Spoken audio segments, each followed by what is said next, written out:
most of the participants has already joined in this class. Yeah.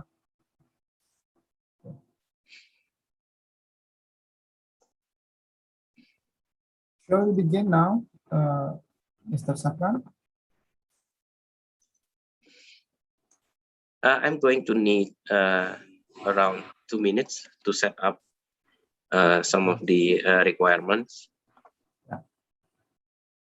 Maybe I will ask to everyone, yeah? Have you ever used Google Art Engine before? Maybe Mr. Umir, maybe, or Mr. Bayu. Mr. Umir, have you ever used Google Art Engine? Yes, I have used in last year maybe. So I found it. So after that, you never use that. Yeah.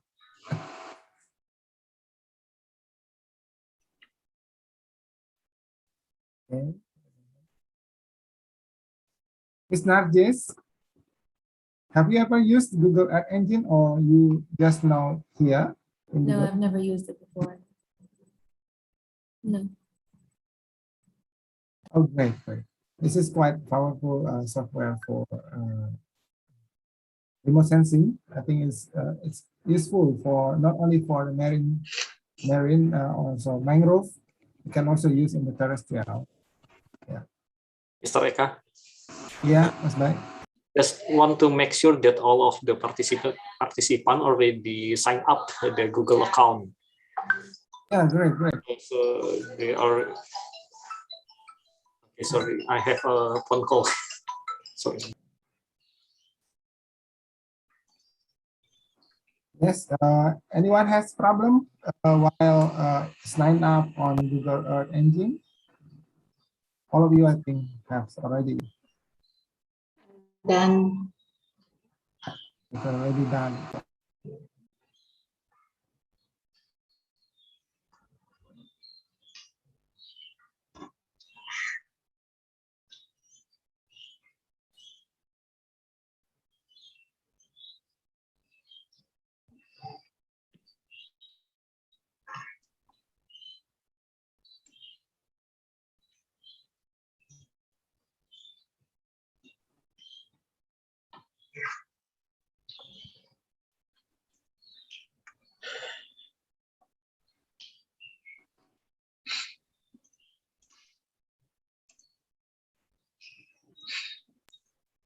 And I think the Google Earth Engine will be the mainstream platform for the image analysis, especially for the remote sensing, especially for the satellite image data, I think.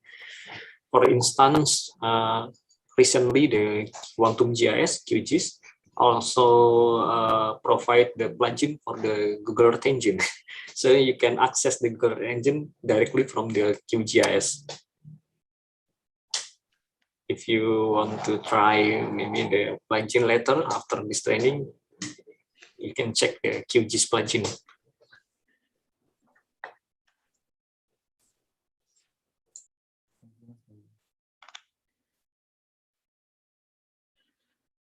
Okay, Mr. Eka, I'm ready to present.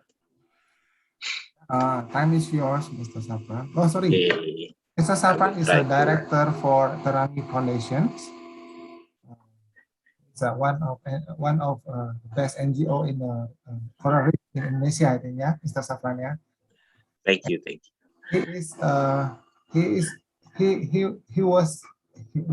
He has won many awards related to Google Earth Engine. So I especially request Dr. Safran to teach here, to share many his expertise for you all. So I think I also here could be a participant today. Yeah, I want to learn also today. Yeah. Okay, shall we start, Dr. Safran? Okay, I will try Time to is yours. Yeah. share my screen.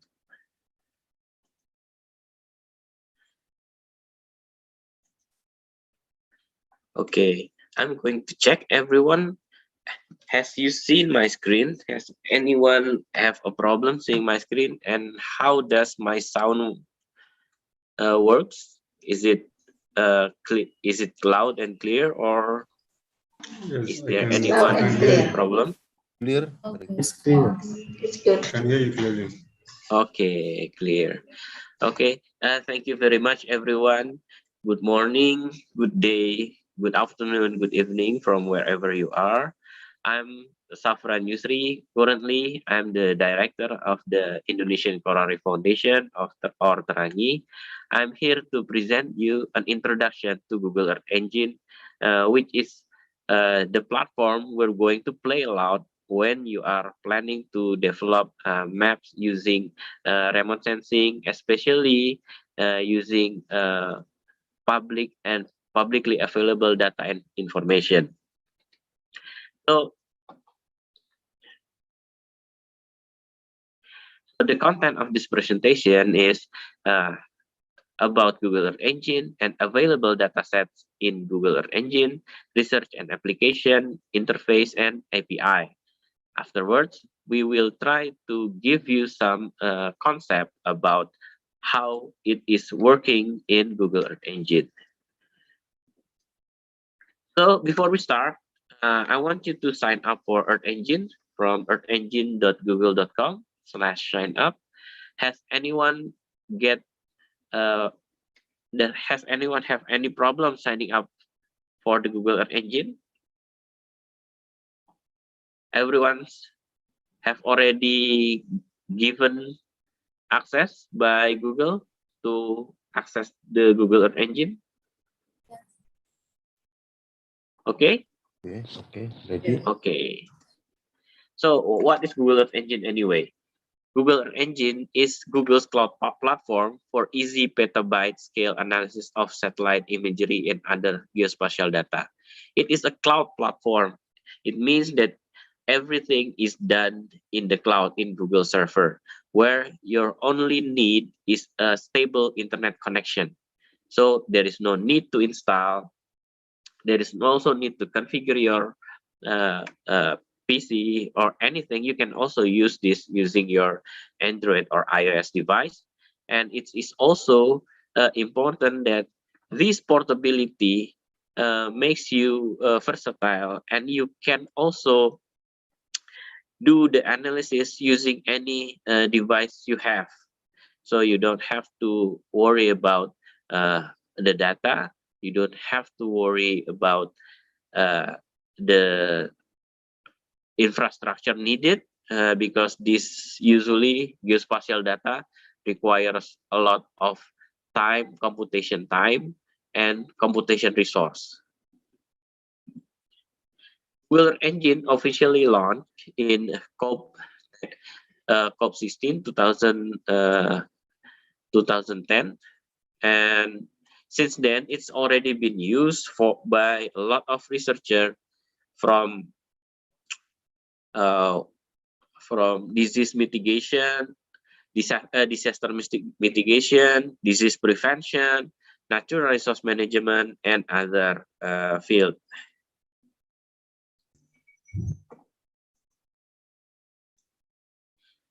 So the good thing about Google Earth Engine is the collocation of big data.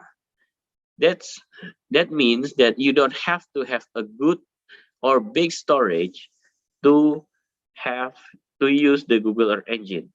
And also it has massive computation that that came from Google server.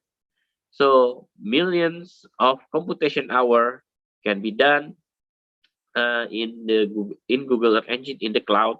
So you don't have to provide a very powerful machine to do the spatial analysis.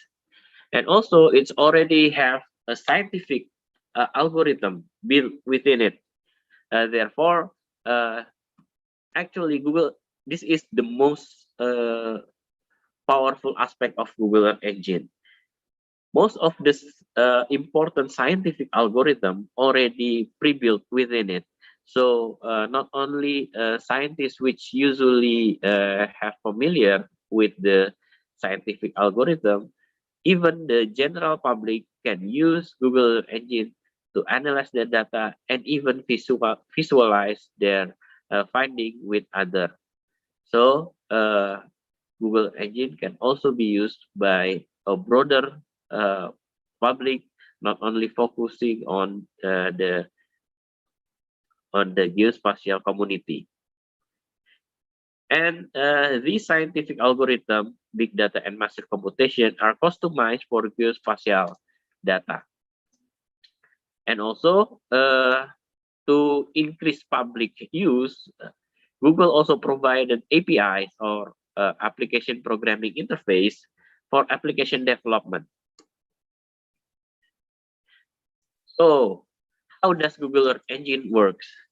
Actually, when you code or make a request to the Google server, inside the Google server already have a geospatial database, datasets, and also algorithmic primitives such as add, filter, mosaic, join, distance, and other algorithm, and also compute the storage and compute that has been prepared by Google.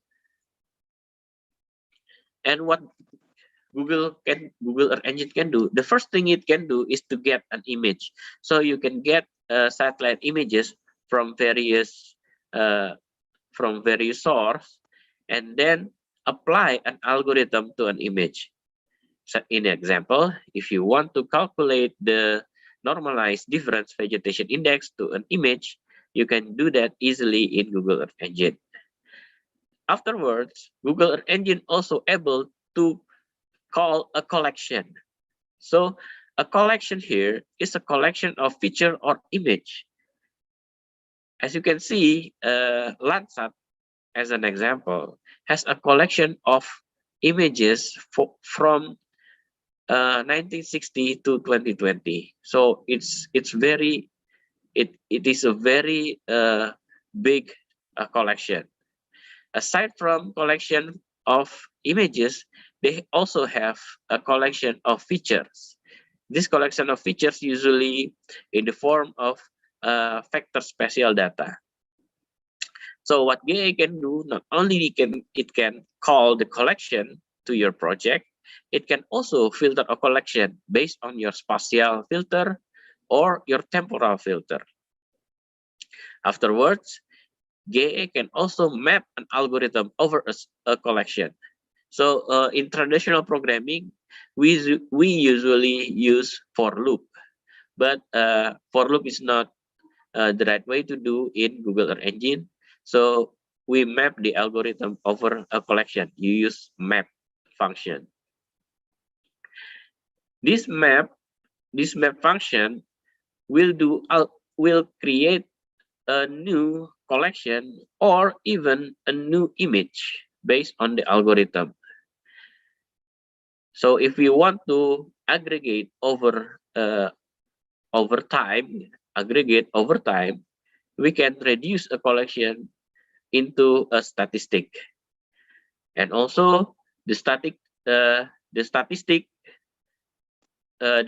itself can also be based by temporal difference or spatial difference. So there are a lot of datasets available in Google Earth Engine.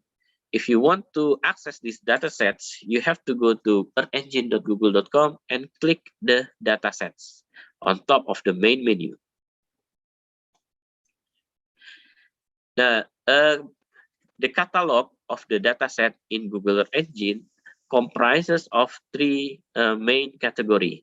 The first category is climate and weather. In this category, they have surface temperature from MODIS Aqua and MODIS Terra, and also Landsat. Climate dataset, atmospheric dataset, and weather dataset. So this dataset for climate and weather can be used either if you want to create analysis on climate and weather, or you can use this dataset to improve the quality of imageries in order to make corrections such as atmospheric correction and cloud correction. The next dataset is one of the biggest dataset in the world.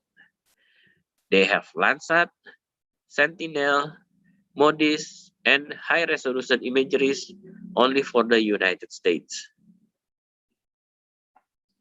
And they also have a geophysical dataset, which is a terrain, land cover, cropland, and other geophysical data, such as the nighttime lights and other dataset.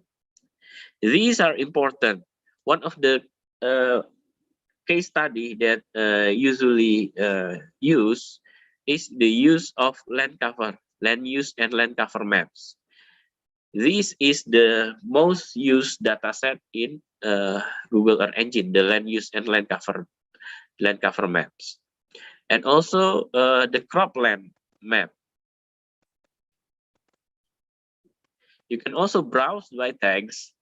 As you can see here, you can download the data based on the tags such as temporal resolution, and also a tag about the content about the dataset itself. For big datasets such as Landsat, MODIS, Sentinel, they have their own collection in the main menu, in the data catalog main menu. And if you want to browse all of the datasets, if you want to find out the extent of the dataset that Google have, you can just click the view all the dataset, and all of the dataset will be shown, and you can choose and select the one that's fitting to your needs and analysis.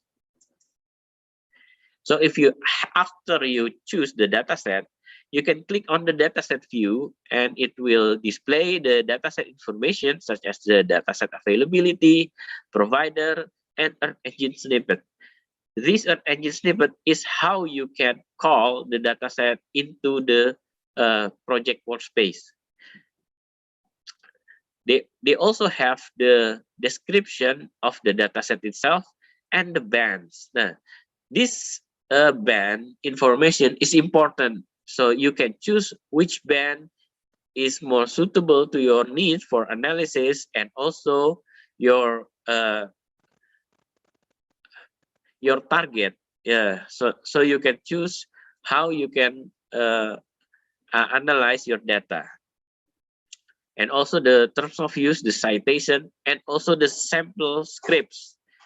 This is important. So if you are currently learning Earth Engine, it's better to start with the dataset and how you explore this dataset in Google Earth Engine. Afterwards, you can play around with this dataset. If you cannot find the datasets you're searching, you can go to dataset search, datasetsearch.research.google.com, type in your query and search, and import it to Google Earth Engine. Actually, this dataset search is outside the datasets catalog of Google Earth Engine, but Google has currently created this dataset search to facilitate various researcher and data publishers that have their own dataset, but usually cannot be indexed by search engines. So this is one of the tools that you can use to search for a dataset that can be used for your research and analysis. So we come to the research and application with Google Earth Engine. The most prominent research is done by Hansen et al., the Global Forest Chain, Hansen et al. So this is a massive analysis where all of the data and information related to the forest loss in the world are gathered and computed using high resolution data and information, and also high computation power, and it takes weeks to do. It takes weeks to do in the Google server. So this is a very massive data set, and it is published in Science. The next prominent use of Google Earth Engine, you can see in the Global Forest Watch. This is an initiative by the World Resource Institute.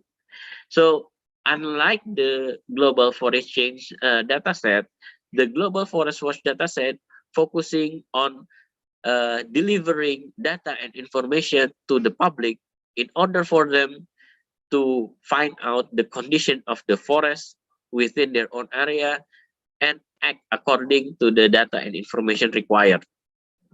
So this is a good example for us that aside from providing data and information, we can also provide aside from providing data and information to the scientific community, we can also provide the data and information to the public and then create a campaign to support the goal for conservation. So you can learn a lot how Global Forest Watch deliver their data and information, especially they made a very good dashboard that summarizes all of the data and information, display the map, and also what you can do with the data. So I suggest that you visit this website, these tools, after this training. And the other thing is the ocean counterpart, the most prominent part in the ocean counterpart is the Global Fishing Watch data. So it actually mapped around 70,000 vessels around the world. It mapped 70,000 vessels around the world, and Ibu Susi from the previous Minister of Marine and Fisheries Affairs are very impressed. Is very impressed with this database and then data set. And then she ordered the ministry to contribute vessel tracking data to this initiative. And therefore, this data set proved that fishing vessels travels far further than we ever imagined.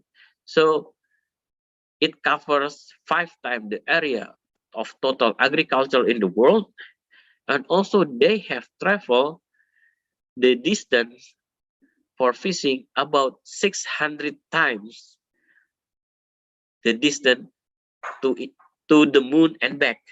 So imagine how far the distance traveled by fishing vessels. This data set also have proven to be useful in counteracting the effect of illegal and destructive fishing. So they can find out where are the fish vessels that are loitering and doing illegal transshipment. As you know, transshipment is one of the most prominent form of illegal fishing.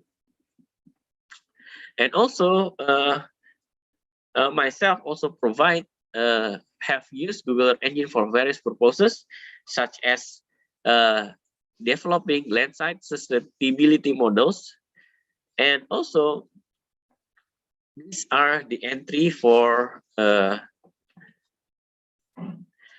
climate change makers. Climate change maker. It's a hackathon for people who have the capacity to develop application and also the concern to the environment. So this climate change maker entry called Mangrove carbon monitoring over time have several main features such as the mangrove extent, map, and calculator, and also the semi-automatic classification of mangrove ecosystem. This entry is the category winner in the climate change makers with category environment. And the other aspect is that we can also do a lot of things with spatial data and information. By using the Landsat data, we created the free range energy. So it promotes community user-owned data trust run by a local cooperative who produce and exchange consume renewable electricity, especially using solar panel. So we calculate the output potential of solar panel, so people can predict how much they will get from the revenue or saving of the use of solar panels, and also how much is the investment required to get that to get to what they want. So this entry, the free range energy, is currently the hack from home decarbonization winner. And one of the most ambitious project I've ever developed is the MARTA Toolbox. So MARTA Toolbox, called the Marine Spatial Prioritization and Habitat Analysis Toolbox. It is a cloud-based tool, so there will be no needs to download and no install, and it is based on Google Earth Engine and Planet API. It will focus on conservation by providing input files for marine spatial prioritization using available data and information. As you have known before, in order to make conservation work, it requires a lot of data and information. Therefore, we create this tool in order to help especially scientists and conservation manager in providing the input file for marine spatial prioritization process. It will save your time and resources since integrated data source and pre-built scientific workflow has already added inside the toolbox itself. And actually, in this training, codes from this training are available from the MARTA toolbox. So you can use this for research and education, and it will provide automatization in implementing this code. You can use the codes and cite accordingly. And if you happen to live in the Commonwealth countries, since this MARTA toolbox has been declared as the second place winner in the Commonwealth Hack the Planet competition, we are keen to make a collaboration for people in the Commonwealth country to implement MARTA toolbox for the research and conservation efforts. So if you happen to have any interest, you can contact me directly. So this is the most important part that you have been waiting for. It's Google Earth Engine interface and API. Actually, Google has provided a lot of ways to interact with their platform. So Google Engine actually have 4 types of interface and API that you can use. The first one is, I think it's one of the most interesting part. It's called time lapse. Time lapse, you can click time lapse in the main menu from the Google Engine Google Engine platform. So what it can do is it create a time lapse of Earth surface from 1984 to 2020 based on Landsat cloud-free mosaic composite. So it's fun, especially if you want to know the difference of the condition of your preferred location from 1984 to 2020. You can view the changes and what happened in that area. In this animation, I provide you the changes of Bogor City in Indonesia. Bogor is a satellite city near Jakarta, the capital city of Indonesia. And the next thing is explore. You can go to explore from platform, and you can go to Explorer. Mostly people just want to use the dataset as it is, but sometimes it is a good idea for us to review the dataset first. So we can use the Explorer dataset to understand the extent, resolution, availability, caveats, and probable usage. And the next is the code editor. This is the interface that we're going to play along. So there are three main panels and one map viewer: the left panel, the script panel, and the right panel. We will go to this code editor on the next presentation. But this code editor is the main interface of the Google Earth Engine, since you can do a lot of things using the code editor, such as creating algorithm, creating application, and also analyze data and information based on your preferred needs. And also, Google also provides the client libraries. Usually, currently, it is available for JavaScript and Python. So if you have good programming skill, you can use this client library to create applications such as the one that I have developed before, and also the one that like Hansen, World Research Institute, and Global Fishing Watch has done before. So you can create custom application using these client libraries. Okay, we come to the basic concept in working with Google Earth Engine. So if you happen to have any question, it's okay if you want to chat, or you can just ask directly. Okay, we can continue to the concept in working with Google Earth Engine. So the first concept, you have to understand that there are objects in Google Earth Engine. These objects are data, and these data have types.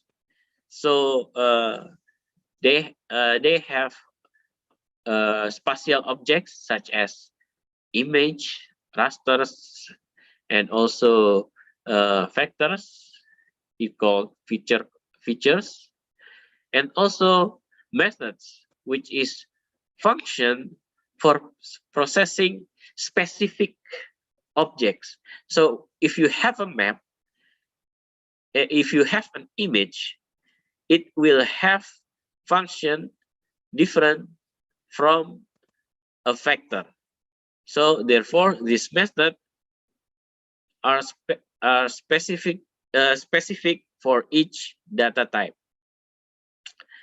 And therefore, if you combine objects and methods inside a script, it will create a workflow, scientific workflow. These are the objects that Google Earth Engine has. The first one is the image, and a collection of image is called image collection. So a set of image is called image collection.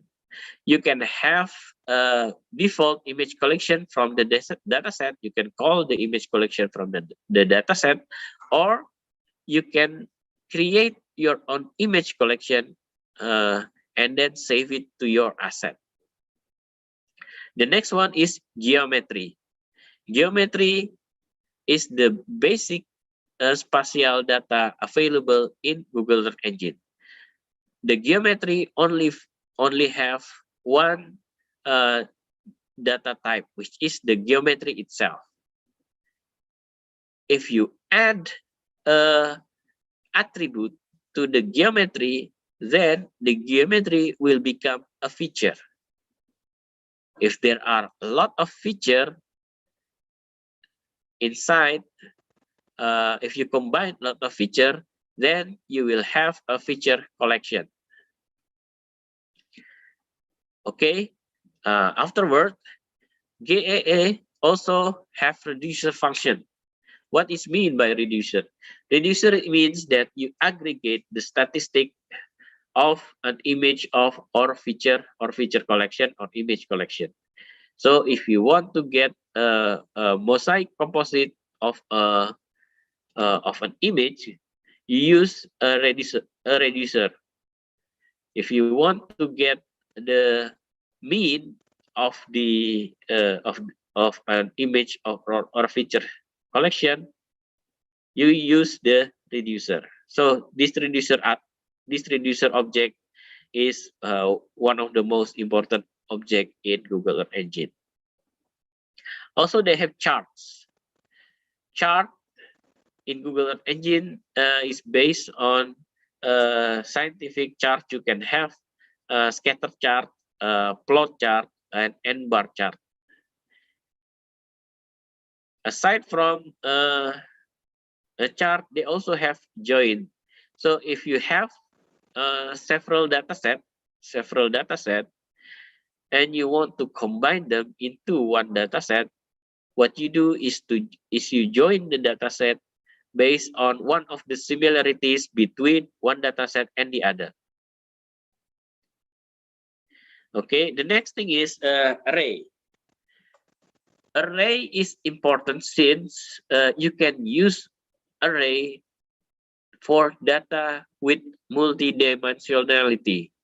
So if you have data and information that usually not in one dimension, and it has a lot of data, such as it has the data for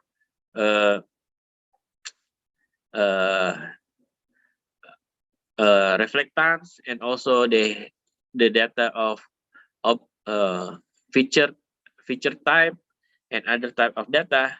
You need the array data type.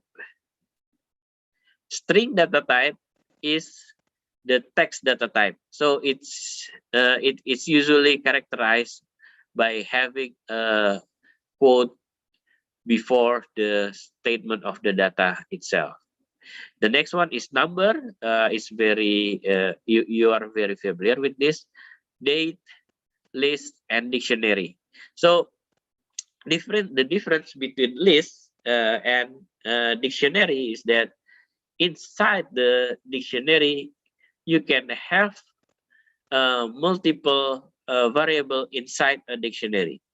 So you can have a date, a number, a string, and other data and information inside a dictionary. While for lists, you can only have one data type. And actually, if you want to know more related to the object methods, you can find this the link from Mr. Bayu in the chat box.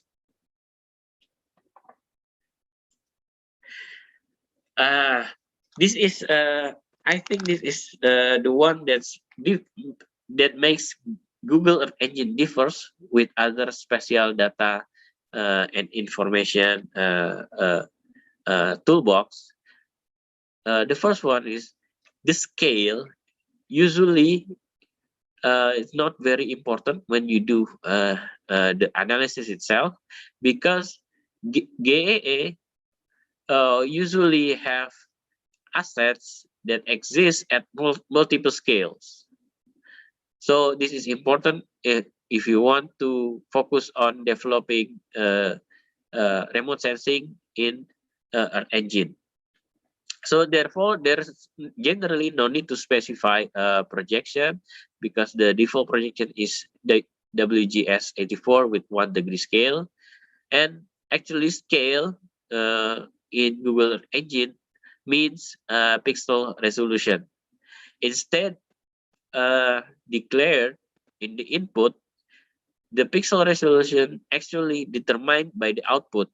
So we are the one that usually responsible in declaring the scale.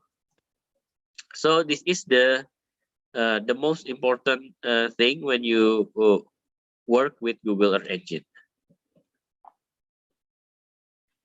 Okay, this is the basic concept of Google Earth Engine. And if you happen to have any question, we can start the question and answer now before we focus on the practical aspect of Google Earth Engine. Thank you very much. I will stop my screen share.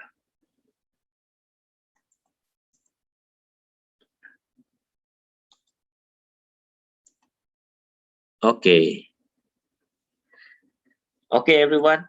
Do you have any question related to the presentation? I have questions, sir. Please do. Yes. My question. Before I never use Google Earth Engine, and my question first, what advantage and disadvantage between Google Earth Engine compared to standalone applications such as QGIS and V? And the second question is, can Google Earth Engine replace fully replace other applications such as QGIS for image analysis? Thank you.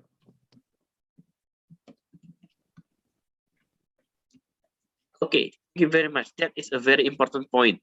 The first thing, the advantage of Google Earth Engine is you don't have to download the data because it's already provided in the server, and also Google also already provided the computing power for doing the analysis. So it's the main advantage of the Google Earth Engine. Aside from it, there is also some disadvantage. The first one is if you happen to have any if you happen to have any if you want to lay out, there is no function to create a layout in Google Engine. So you have to download the data and lay out this with the already available GIS tools. Sorry, I have to mute for a while.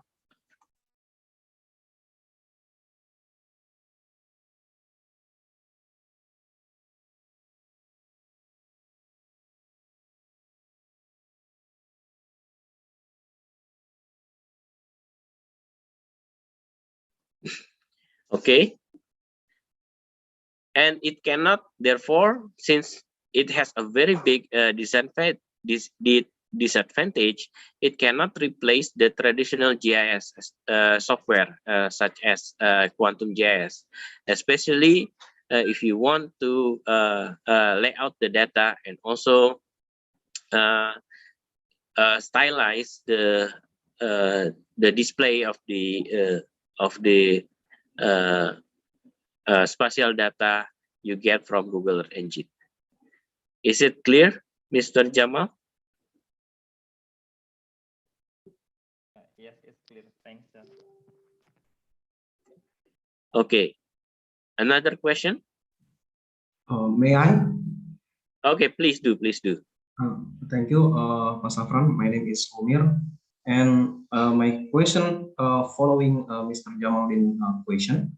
So, in this Google Earth Engine platform, we can do pre-processing data just like we did 2 days before, and until post-processing data, right?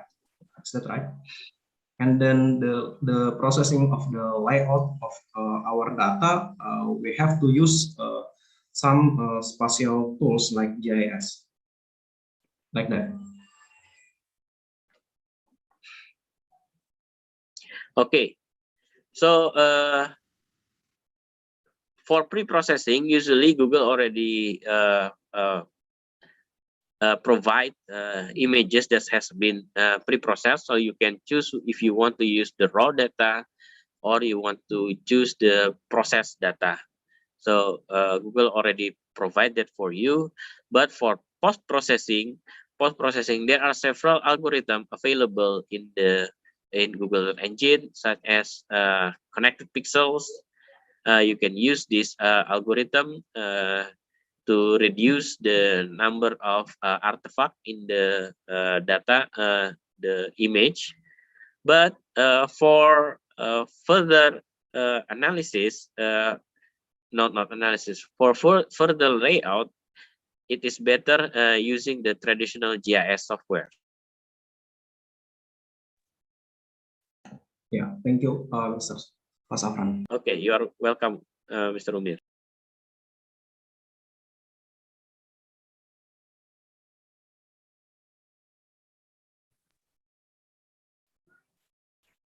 Okay, Mr. Safran. Okay, please. Okay. I have two questions. Can Google Earth Engine be used for time-lapse coral reef and or seagrass cover? And the Lizinga algorithm Okay. or not? Okay. And Okay. yes. Okay. I understand the general question. So actually, can Google Earth Engine be used for mapping benthic habitat, and also implement the water column correction, such as Lizinga band transformation? Is that correct? Oh, correct. Okay. Yes. Okay. Water Actually, the attenuation. answer is actually yes, because in my thesis, that is one of the things that one of the aspect that I did, and also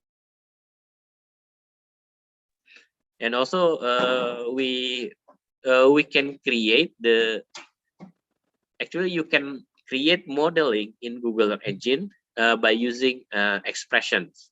So any formula can be inputted in Google Earth Engine. So in this training, we're going to do just that. So we're going to practice modeling and using expression actually we're going to focus on mangroves, but you can extend the expression and the formula for other aspects, such as the Lizinga band transformation. Okay. Okay. Next question. Can Okay, Google Earth please. Engine be used to crop image? Reset? Yes. Yes. So Okay. it can be used to delineate your area of interest. Clip Based on the you can clip based on the specific features, and also you can mask images based on the algorithm that you provide, and we are going to practice that also in this training. So powerful. Before this training, maybe you'll get excited, and within this training maybe you'll get confused, but after this training you will feel powerful. Thank Okay, you. is there any question? Any more question?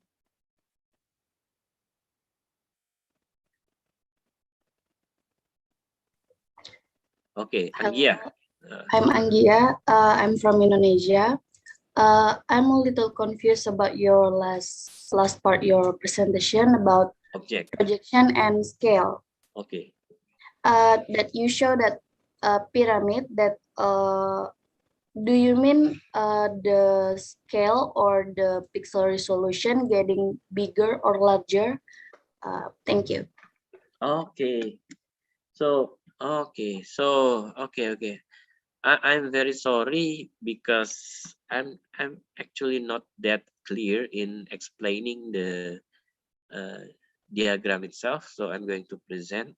the diagram again.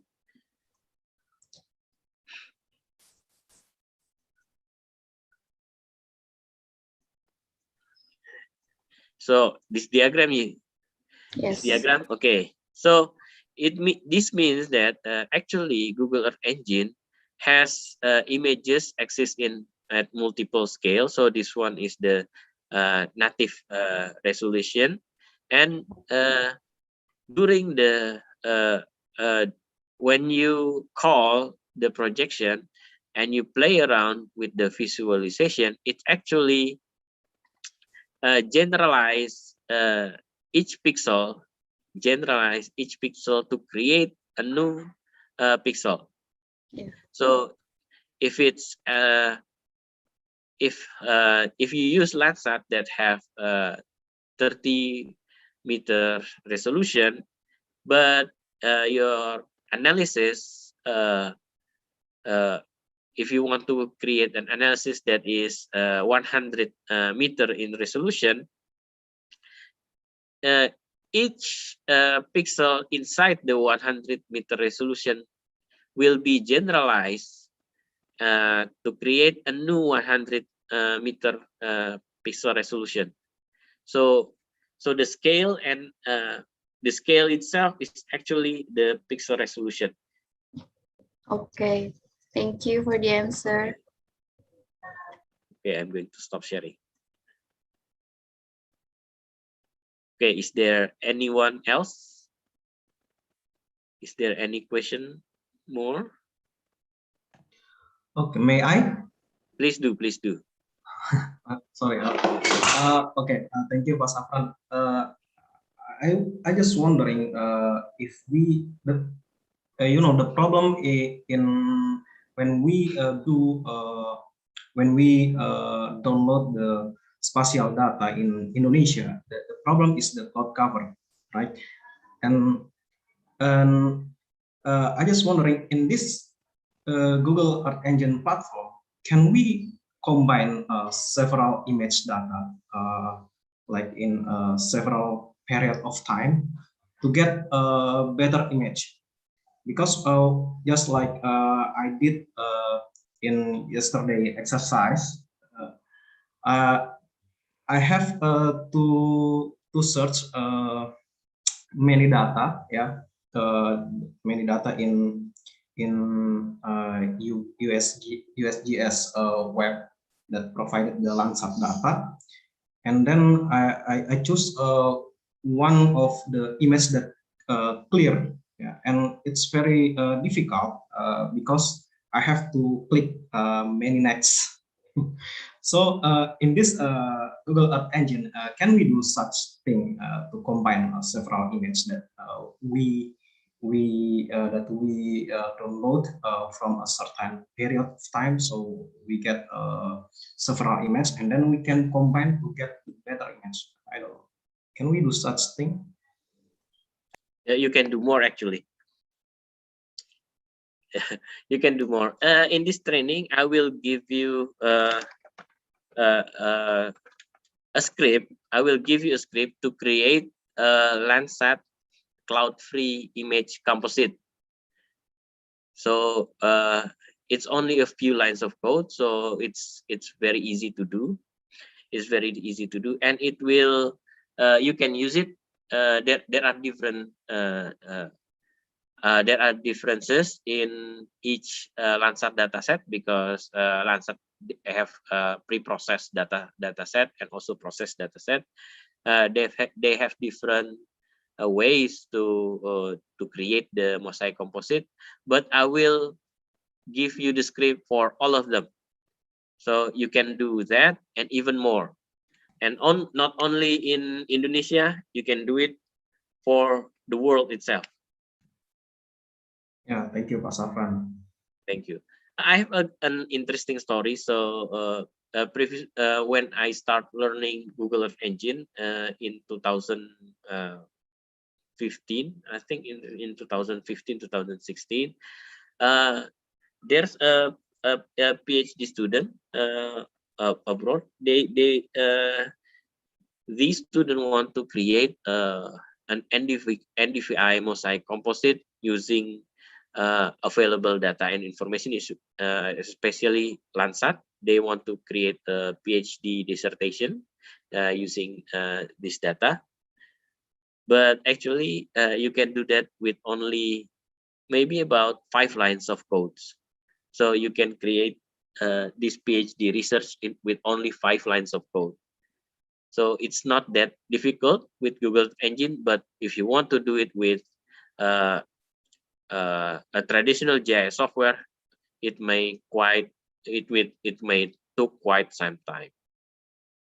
Okay, Mr. Amin, I think you raised your hand, so Yes, please hello, sir. unmute yourself. And Sir, I'm Malamin from Bangladesh. I have a question, and that you have told about Murphy tool or something like that. Is it a free access tool or something we can use it for coding? I just want to know about the tool. Okay, so the Marta Toolbox, I will build the Marta Toolbox for automatization, but the algorithm within the Marta Toolbox is going to be trained in this training. So you're going to use it anyway, because this training uses the Marta Toolbox. And one of the most prominent use of Google Earth Engine in Bangladesh is actually monitoring mangroves and flood. You have lots of flood in Bangladesh, I think. Yes, yes. You can use it for using Google Earth Engine. And I'm going to give you the script to calculate the natural water index. So you can use it in flood monitoring also. Okay, sir. Thank you. Okay. Okay, we still have 3 minutes for question and answer before we go to the practice session.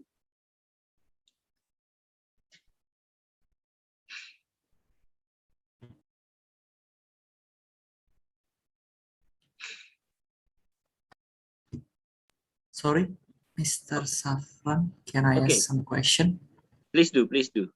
Okay, so this question is about the Marta Toolbox that you even been mentioned before, but this is a different. So in my place in Ministry of Marine Affairs and Fisheries, one of our doing is marine special planning for the marine zonation in MPA. So what I want to ask about is if we can do the marine special planning and input the data, because if we use in Marsan, we use input the data from the ecosystem and then the around it, like the port and something like that. If sorry, is it in Google Earth that we can do that and get the marine special planning from the input data that we used before, like we use in this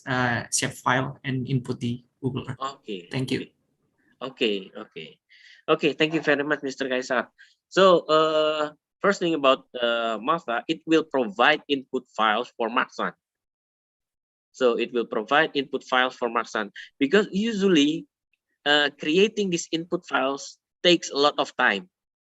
As you can see, that you have to provide the ecosystem dataset, ecosystem service dataset, social dataset, and also you have to threat and cost. It usually takes a lot of time. So the Marta Toolbox will save you time by providing input files for the Marsan, not only Marsan plus prioritizer. So they have our version of the spatial prioritization software. So actually, in the spatial prioritization process, creating input files usually took about 60% of the time. So it usually took quite some time. I think you have experience in this, but if actually in the processing, it only use about maybe only use 10% of the time. Only you can just put the input files and configure the setting and just click run. And after a few minutes or hours, you get the result. But the most difficult part is usually getting the stakeholder support, which is usually not enough time. So therefore, our goal is to simplify the process of creating input files, so you can just focus on the most important aspect, which is gaining stakeholder support, because that is the most difficult part in marine spatial prioritization process. Thank you, Mr. Kaisa. Yeah, I agree with that.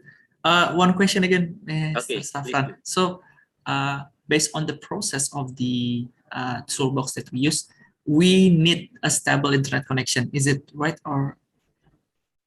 Oh, okay. Internet connection is the most important part for cloud computing. Okay. So, okay, just thank you, Mr. Safran. Okay, you are very welcome. So we are going to progress to the next presentation. No. We don't call it presentation. We're going to call it the hands-on training. Okay. So first, I want you to open Google Earth Engine in using the code editor. So this one, code.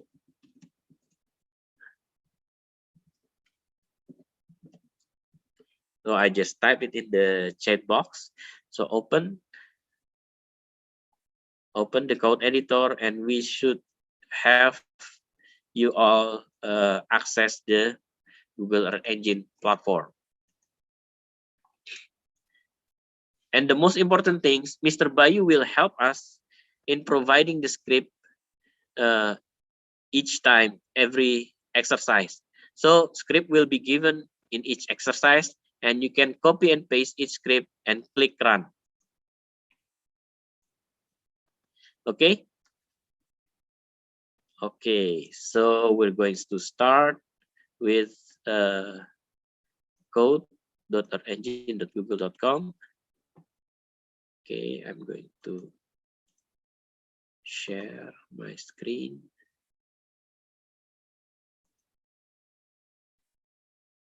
Okay, have anyone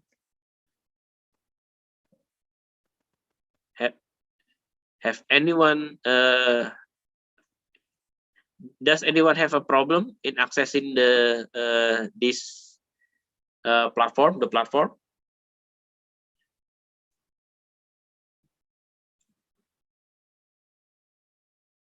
Okay, no one. Okay, then we can continue with the presentation. So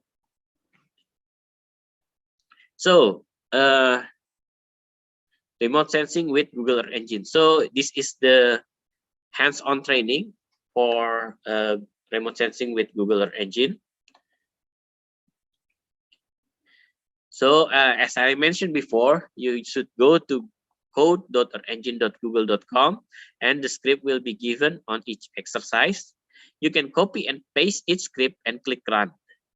And afterwards, it is better that you save this script in your repository in order for you to have a portfolio of scripts in Google Earth Engine. So you can reuse the scripts later on for your analysis.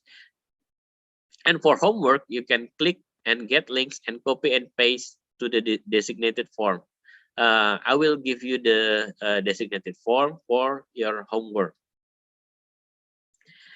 So the first thing you have to familiarize is the code editor. So there are three panels, the left panels, the main panel, the script panel, and also the right panel. And also we have the map viewer at the bottom.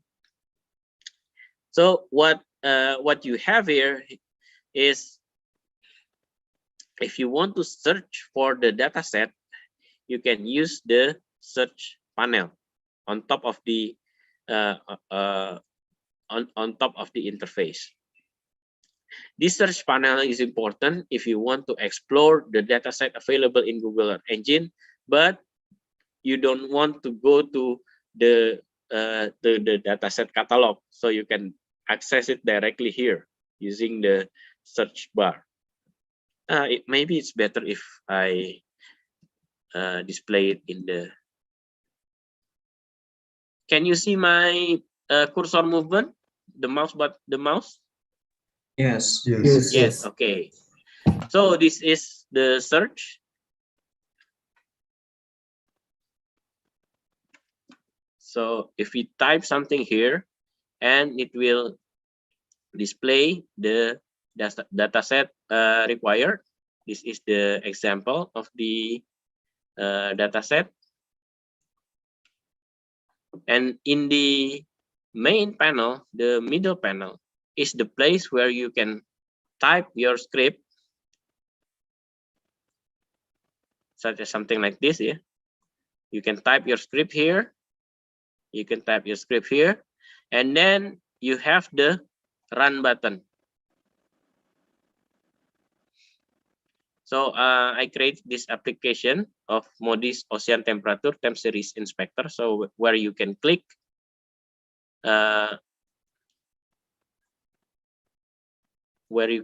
the anywhere in the map, and then it will display the time series data of ocean.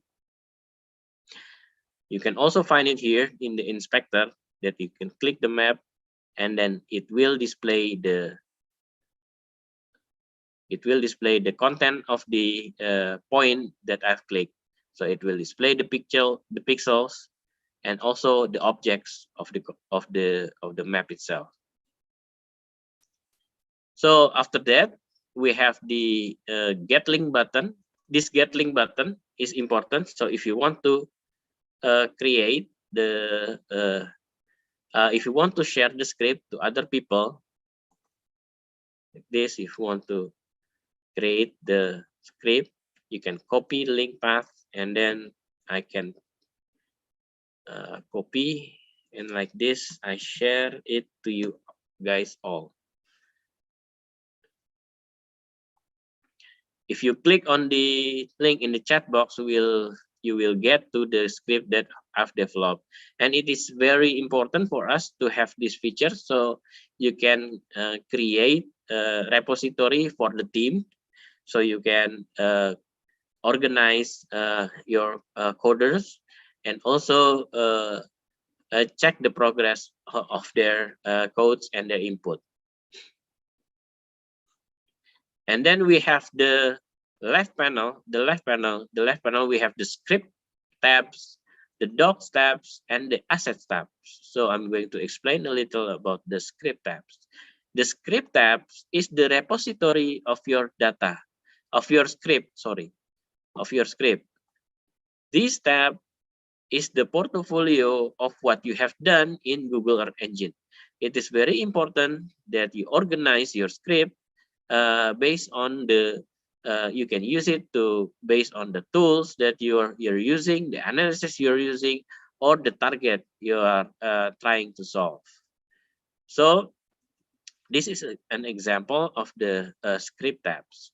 And also you will have the examples 3 in the script tabs that you can use if you want to create new script and don't know how to do it in the in Google Engine. So they are examples on how you can use script using this Google Engine. So we also have a docs tab. As you can see, programming is like witchcraft. You use a mantra to call something, and the mantra must be correct. So in wizardry, you call it mantra, summons, or whatever. But in Google Engine, you call this function, built-in function. So there are a lot of pre-built function that you can develop, that you can use to develop your mapping program or application, but you can also create your own. The documentation of each function is available in the docs tab, and such as how you use the data, what type of operation possible, and what input that the data needs, such as this AA array. What it needs is the value and pixel type. The last one is the asset tab. You can add your data, your own data and information in this assets tab. So you can create your own data and information. You can create your own asset, or you can create your own asset in the code editor and export it to the assets tab, or you can upload your own files using the upload function.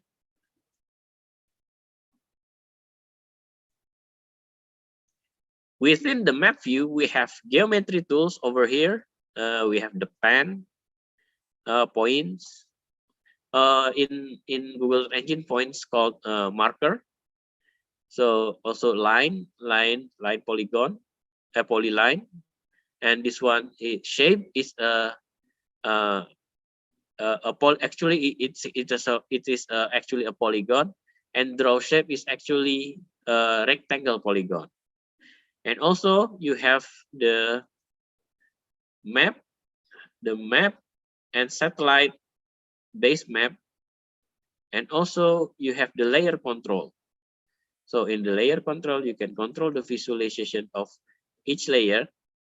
You can control the visualization of each layer, and also control the band combination. So you can also control the band combination in each layer. So this is the general information related to the code editor. So if you happen to have any question, please do. I will stop sharing, and since it is a hands-on training, it is better that you ask me directly. Okay. Do you have any question? Do you guys have any question?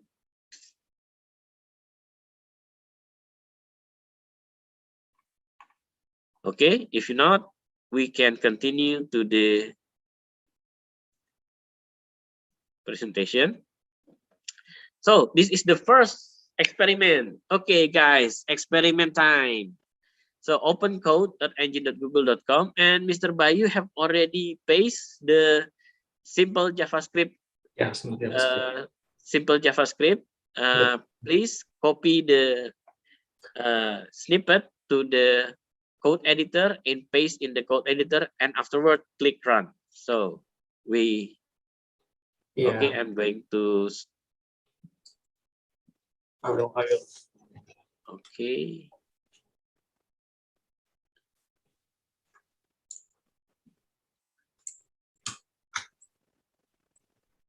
Mr. Sarfan, I will help you to screen the share to copy and paste the script to the main panel of the code editor. Okay, okay, thank you. Yeah. Thank you, Mr. Bayu. Okay, I'm going to share.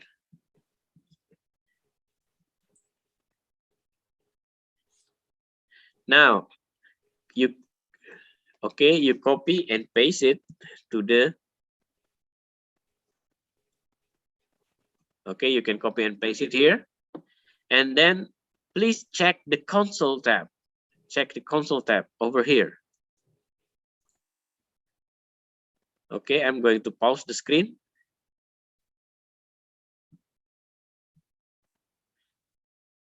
Okay, have anyone is anyone having a problem for the first screen, for this first exercise?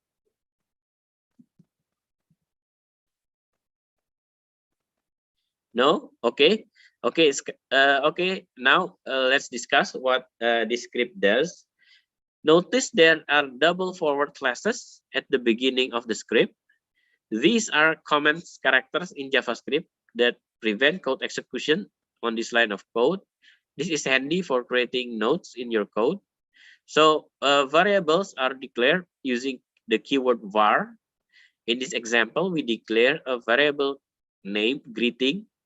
The content of the variable is declared on the right side of the equation, and the string variable is a text variable characterized by quotation mark. And the next line we have print greetings. This is a command to display the content of the variable to the console tab. If you notice, on each line, all comments are closed with a semicolon. Here we also explore the various object types in Google Engine. Yeah, as you can see, we have numbers, lists, dictionary, and the final part of the script is a custom function that processes an input based on the chain of command written in the function. Functions are stored on function itself. Itself is a function are stored procedure that can be repeated with different input and make coding faster.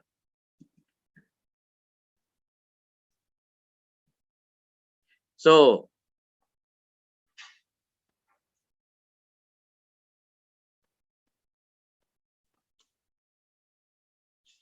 okay, anyone have a problem with the first script? No one? Okay.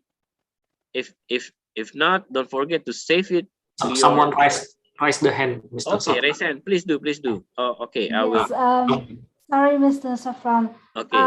From what I see after pasting the link, the script, sorry, I cannot see that window with inspector, console, and task.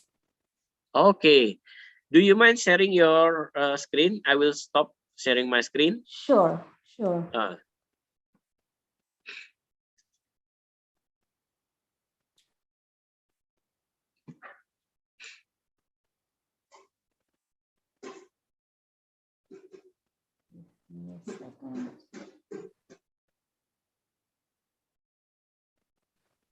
Can you see my screen?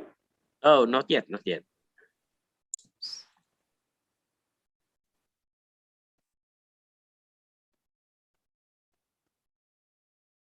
And now?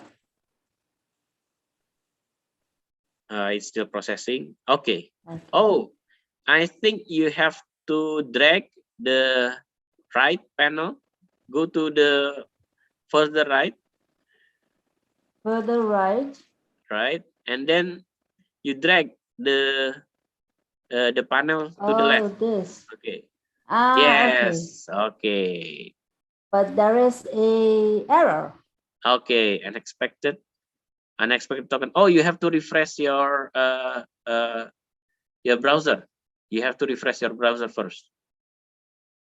The refresh button in the browser. Okay.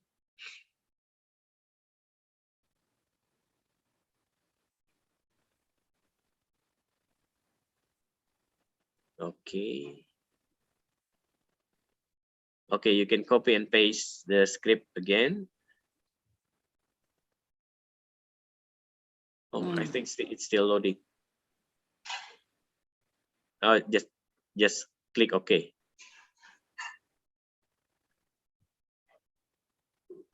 Just click OK.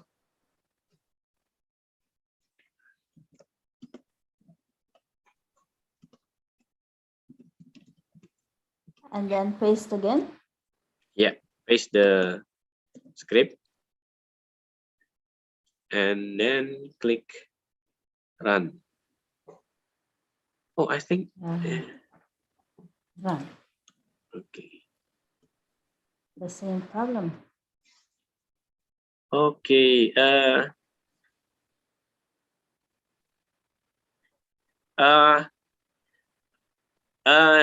Have you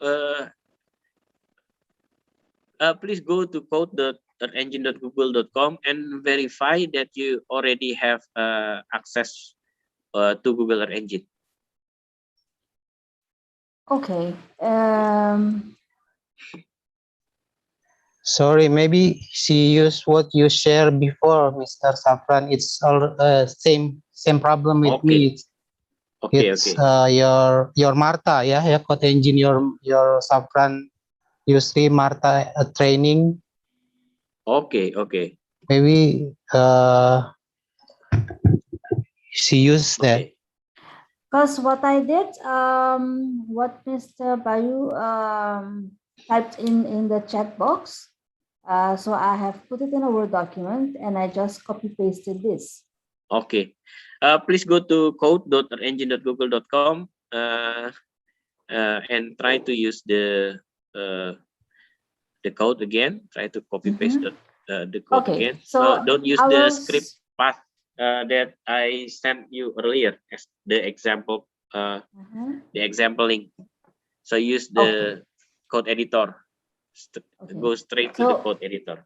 I will stop sharing my screen and try that out. And if I have any problem, then I will raise my hand again. Okay. Okay. So we can Please continue. do. Please do. Thank Please you do, very please do. much.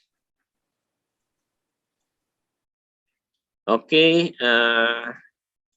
I'm going to share my screen again.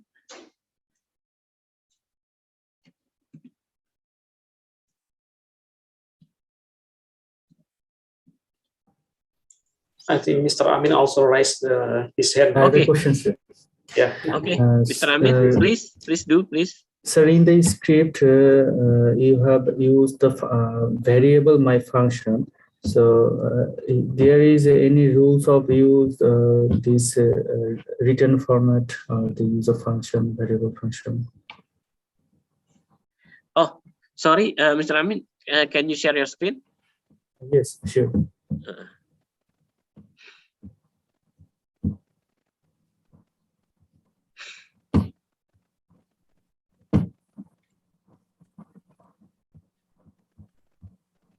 Is it visible, sir? Okay, it's visible. Okay. So the function portion, I Okay, couldn't understand the format of a written. Is there any rules of written or here, sir, you use written, then print my function, the red color, hello. And so I couldn't understand the format actually. Okay, I see. So the first thing we do in the function is to declare the name of the function and what will it do, and then using the function syntax, and then inside the syntax is the input that required. So the input that required is in this example is the text inside the function when it is called, and then return means the result. The result of the input is processed as it is. So it means that the input will be displayed as input. You read it as my function is the function to process the input and return the input as input. Input means the variable, the arguments here, here. And then how to call the function is my function. Inside my function, you add the input, the argument. Inside my function, you provide the argument to be processed. When the argument is available, the function will process the argument and returns. It means displays and process the input as input. Okay, sir. Thank you, sir. Okay. So we will get to the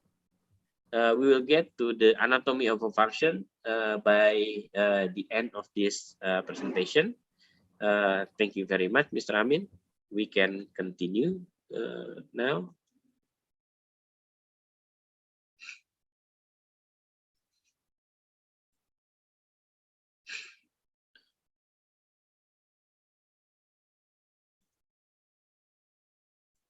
I think the problem is everyone or all participants should have to access their account by itself, because when you click on the Marta Toolbox or the Mr. Safran link, you have to log in first to your account. So please go to the code.editor.google.com and then log in by your account. And then you can try the script, and also you can run the script provided by Mr. Safran through the Marta Toolbox.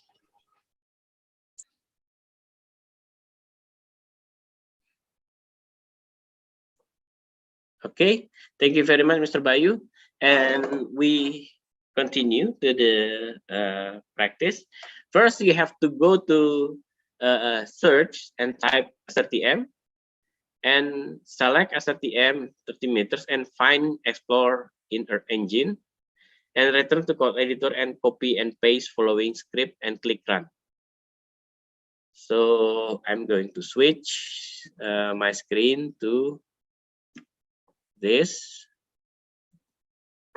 Okay, so if we go to the search bar and click SRTM, you can click here. See, this is the collection snippet. Collection snippet is how you call the image to your data project workspace. So we return to the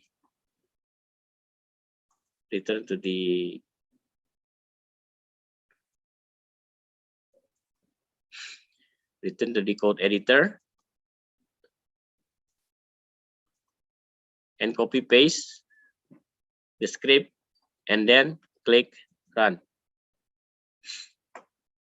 So by using this exercise, you try to search the dataset within the Google Earth Engine dataset, and you can copy paste the snippet on how you can call. This is how you call the dataset into the workspace. So this is how you do it, and then the next script is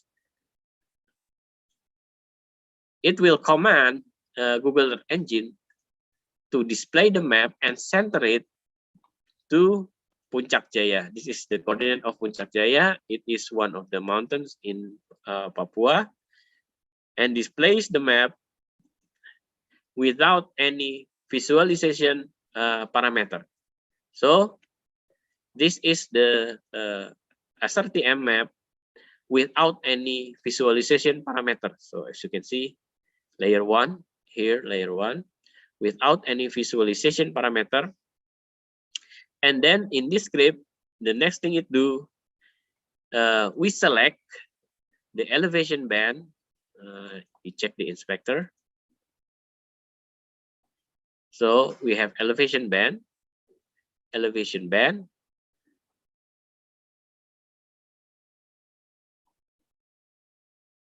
Okay, this is the data. The object is SRTM. So we have elevation band, and then the elevation band, we select the elevation band and use it for the second layer with visualization. And we also give a label on the map control layer, map layer control. So this exercise gives you an example how you can find data set, how to display the data set, and also how to select a layer in the data set. So if you happen to have any problem, please raise your hand and unmute yourself. Oh, there are some chat.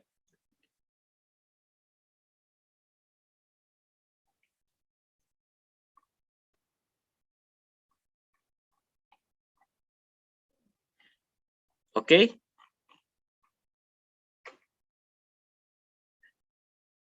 Everyone succeed in processing the image using this script, the second script.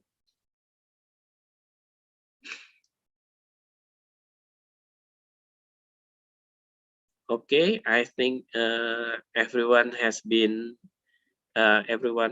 have already managed to use the script, and let's continue with the exercise. Now we're going to focus on band combination. Okay, band combination. We're going to use Landsat 8. So copy and paste the script to your code editor.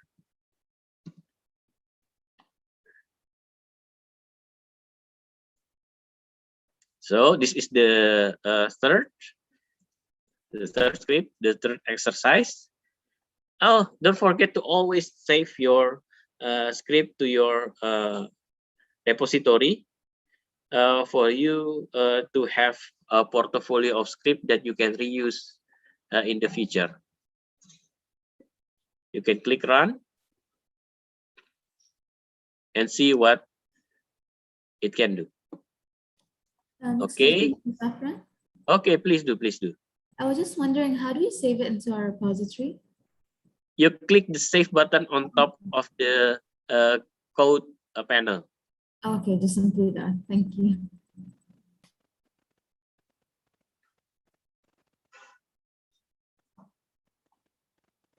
Okay, you see what this do? What this do? The first thing it do is to call the Landsat 8 image collection data and information to the project, and then it will command Google Earth Engine to zoom to Jakarta, one of the most populated and polluted city in the world. And then the image collection is filtered by date. So we filter the image collection for 2017, a 1-year collection, and then add it to the map viewer. And also we create a new layer with visualization. So this one is without visualization. This layer is without visualization. So it will use band 1, band 2, and band 3 for the visualization. But actually, for natural composite, natural layer composite, you should use band 3, band 4, band 3, and band 2. So for the visualization, the red, green, blue visualization. So as you can see, it is much more informative if you specify the visualization in the map layer, map add layer, and you add, you specify the visualization in the parameter of the map add layers, such as these examples. Okay, have everyone succeeded in implementing this script? Okay, I see nobody have. Apparently, Sorry, nobody I have. wanna Okay. ask Mr. Tulolop still have a problem, Mr. Safran. Okay, okay, please do, please do. She want to share her screen. Okay, I will stop my screen and stop my share, and please share your screen. Yeah, please Tulolop. Okay, thank you. So okay, sorry, not her. He's him. Yes, can you see my screen? Yes. Okay, so I'm able to run the first script, second script, and the third script. But the particular problem I called your attention to is the link. The link you sent. So I couldn't. Yeah, so I couldn't. Also, anytime when I click on the link. Okay, so when I click on the link, I get this this message. Okay. Oh, because it's a temporary link. It's a temporary link, and I already closed the script. Okay. So it is gone, so you cannot access that script again. So it's fine if you can access that script because it's actually not that important. Okay, that's the only problem I'm having. Besides that, I'm fine. Thank you. Okay, you are very welcome. Has anyone experienced any type of problem, any sort of problem? Can I share my screen, please? Okay, please do, please. Thank you.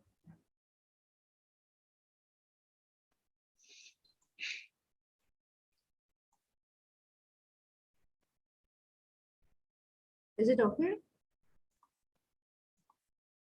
Yes, it is. Should I save it? Okay, you can save it.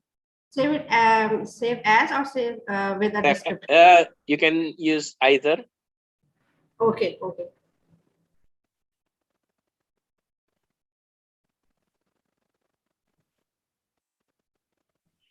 Oh yeah. One thing, it is better for each exercise you save it with a different name, because different name. You must modify the script a little, so the save access will function again. Okay. And then because each exercise is actually a unique set of script, so you can each exercise have their own snippet, so you can reuse the data in each exercise. I see that in here you only have one file, only one script. It is better that maybe you name exercise 1, exercise 2, Okay. accordingly. This place, in this place? Yes, you only have one files. So when saving, I think you should change the name, the file name, for you to have several files in the repository, so you can get back to the files later on. Okay. Okay. Thank you. Okay, you are very welcome. So let's continue with the next.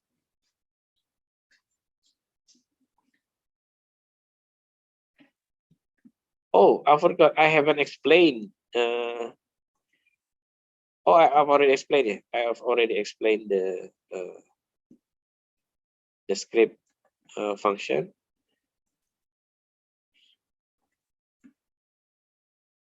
Okay, the next thing we do, we will focus on the Landsat 8. So actually, Landsat is one of the most extensive data collection available in the world. So one Landsat have 8 images, and each image is 64 million pixels, 30-meter resolution. Each image have 10 spectral bands, and each band have 12 bits of information. And Landsat captures 600 images each day, every 2 weeks. So therefore, currently there has Landsat image collection already reached more than 6 million images from 46 years of Landsat. So it is a very big collection and very useful when you want to if you want to monitor changes with monitor long time changes on your preferred location, because of the 46 years of data availability. Earth Engine itself have many other satellites with different combination of spatial resolution, spectral bands, and collection frequency. And Landsat 8 have several bands. Maybe Mr. Bayu have already mentioned earlier. Landsat 8 has coastal aerosol, which is actually it is a blue band, the red band, green band, the blue band itself, near infrared, short wave, infrared 1 and 2, panchromatic, cirrus, thermal 1 and thermal 2, and KA. KA is quality assurance pixel. And since Landsat collection is massive, it is divided into several set of collection. The first one is the Landsat 1 to 5 collection, which is available from 1972 to 1999. The second one is the Landsat 4 mission from 1982 to 1993. And the next one is the Landsat 5 mission from 1984 to 2012. And the next one is the Landsat 7 from 2007 to now, and Landsat 8 from 2013 to now. Now, it is important that you this time period you keep in mind of this time period, because this time period determines what type of Landsat data you're going to use. And also, aside from the time, Landsat collection also divided into 3 categories. The first is the raw images. So these raw images is has values representing the at sensor radiance. So what the satellite gets, and what the satellite sees is displayed in the raw image. And then the next one is the top of atmosphere. So the top atmosphere data is the reflectance that has already been calibrated to the top of atmosphere. And then the last one is the surface reflectance. So it already atmospherically corrected surface reflectance from the Landsat 8 sensor.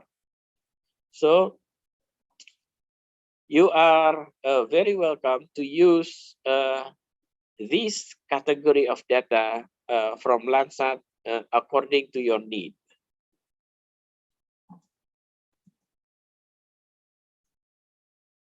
So let's play around more with the Landsat data and try to open your code editor, copy paste the following script, and then click run.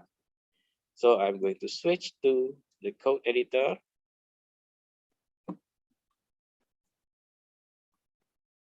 Okay, and then click run.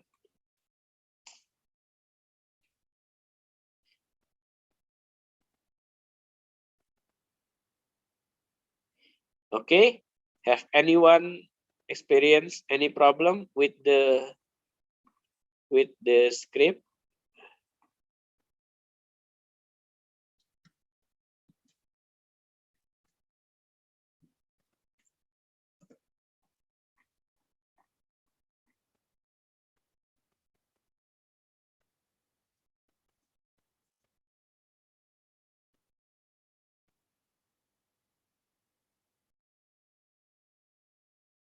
Okay, I will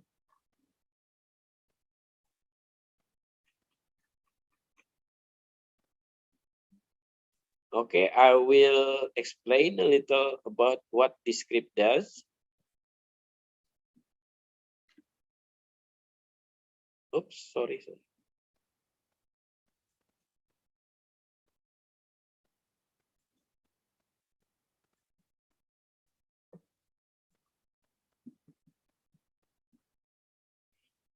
Okay, in this example,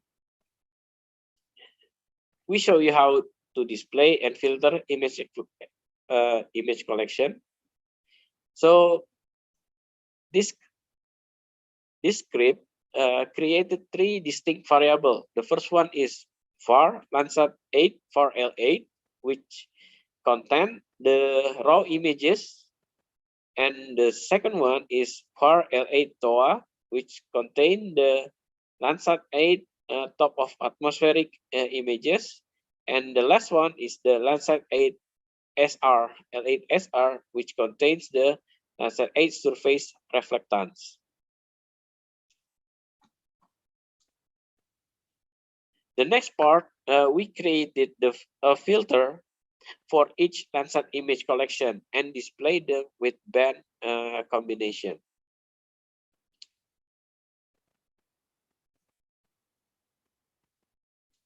So as you can see here, this one's for calling Landsat 8 raw data. This one's for calling Landsat 8 top of atmospheric data. This one's for calling the Landsat 8 surface reflectance data. This one is to filter the Landsat 8 data using the time filter that we specify. This one for the top of atmospheric filter, and this one for the surface reflectance. So as you can see here, what you need to understand is that there is a change of name of each variable in each step. So when we first declare Landsat 8 L8, it's named L8, and then when we filter it, we name it filter raw. And then what we display is not the L8 because it's not been filtered, but the filtered raw. The filtered raw, this one. Okay. So please notice the difference in the variable name because it might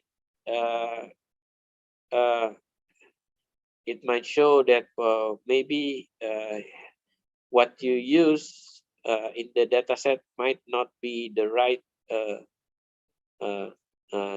variable as you expected. So this is the raw dataset. The raw dataset. You can play with the visualization here.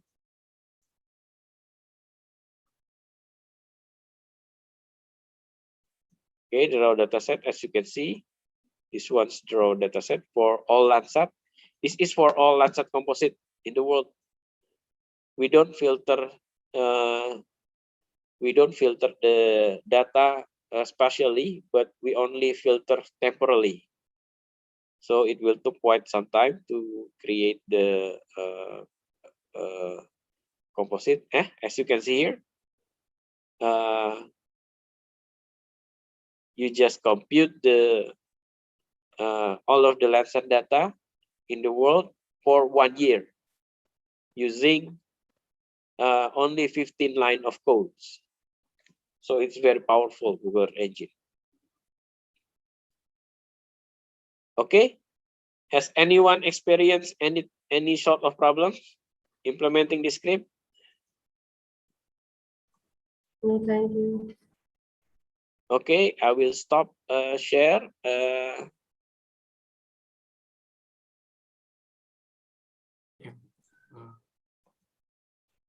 Mr. Rulio, do you have any special issue or any certain issue? Because I read in the chat room that you have an issue.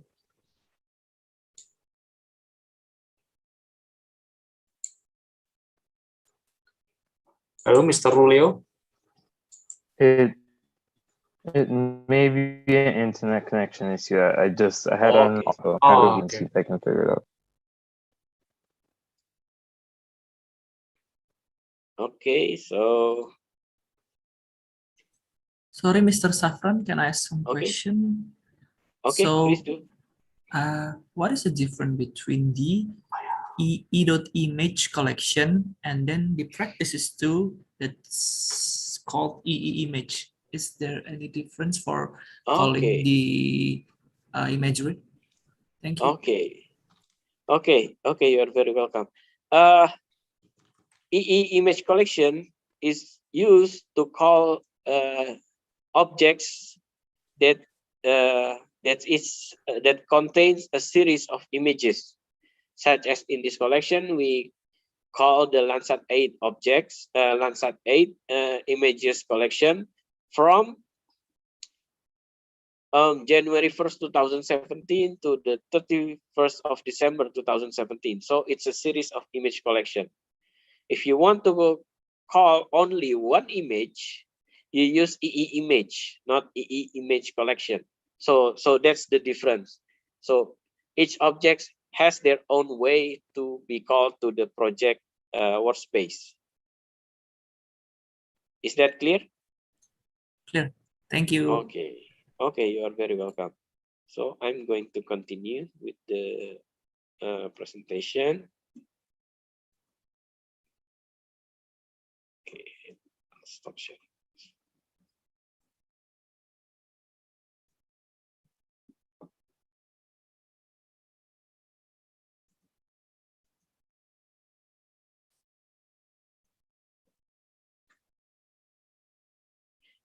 Okay, now what Mr. Umir has been waiting for, creating a cloud-free mosaic composite. Okay, first go to your code editor and then copy and paste this following script.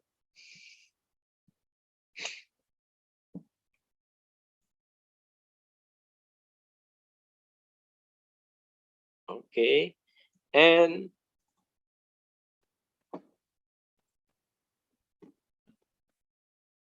okay, we have two layers. Actually, we have two layers, the raw layer and the magic composite layer.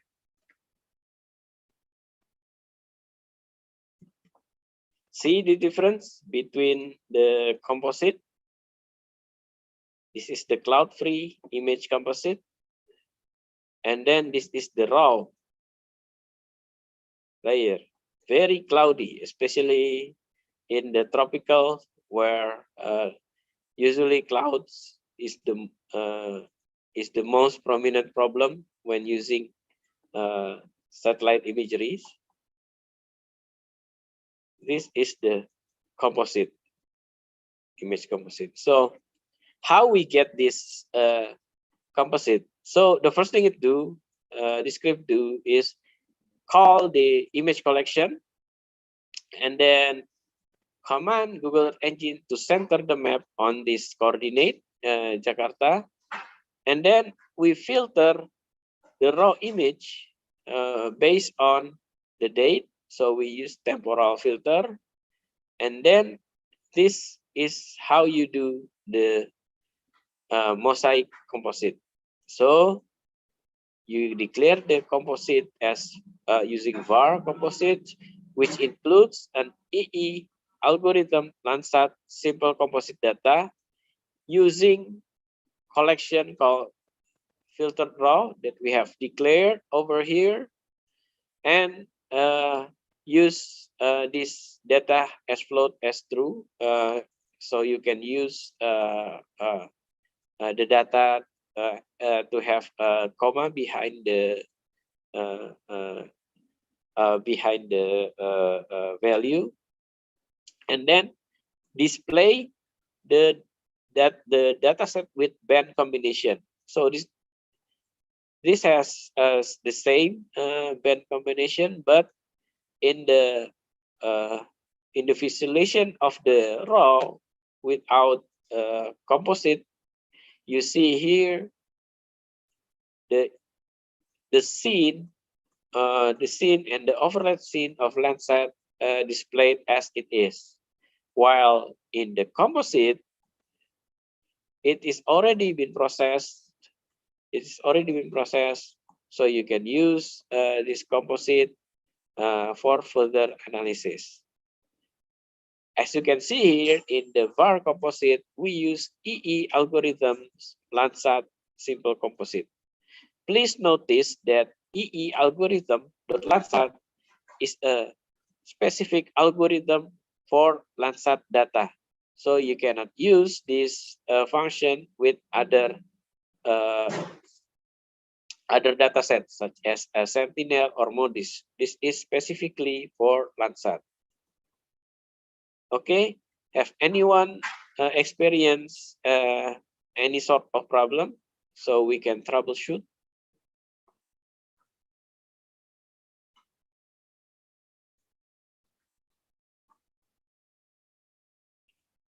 Okay, everyone's good? Yes. Okay, Mr. Umir's good? Yes, I'm good. Okay.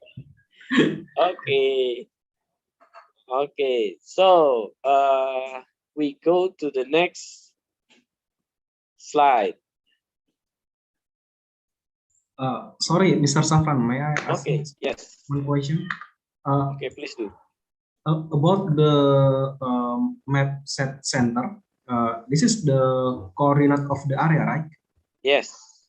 So how we can we change the coordinate of the area, just like we make like draw a rectangle a rectangle box in the directly in the map. Okay. And we then can. Yeah, we input how to do that. We I just can. want to know. Okay. Sorry. We can, but instead of using map set center, we will use map center object. Oh, okay. So it's different algorithm, different functioning. This one. This one. We use this one, map center object, the object name, the zoom level, and what to do when it's complete.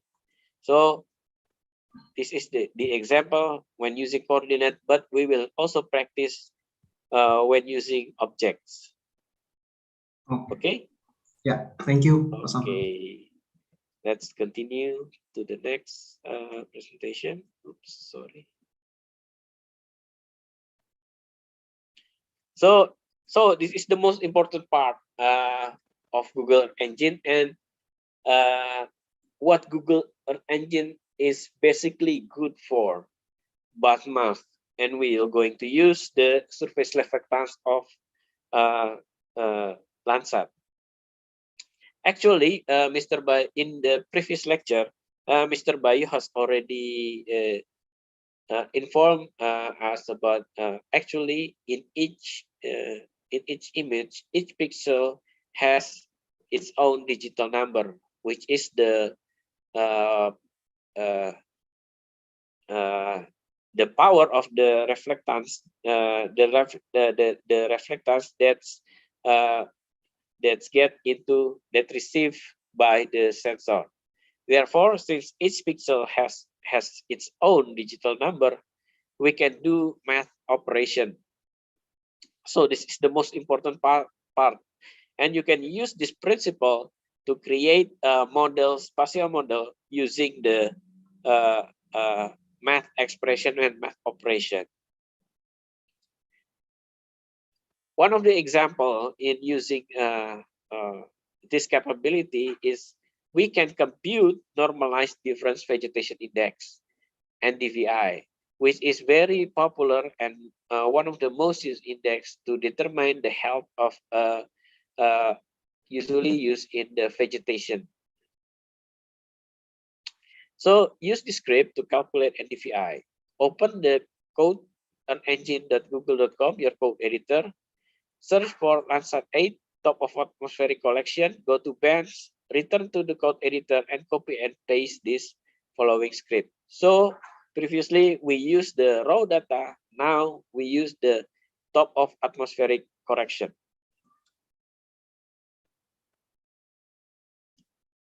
Okay.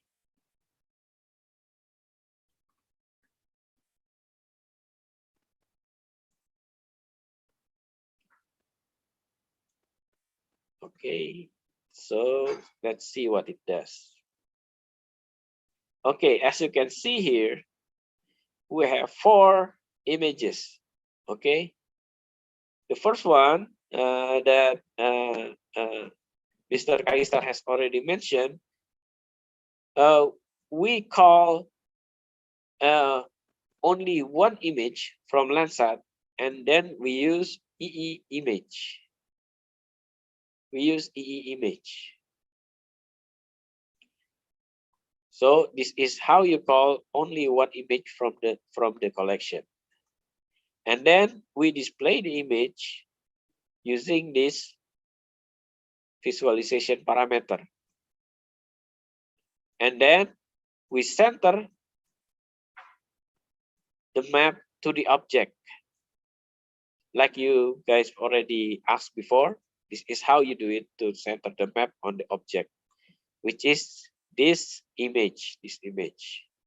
And then we calculate NDVI using this formula. So there are a lot of ways of implementing math in Google Engine. Normalized difference have already provided by Google Engine the function of normalized difference.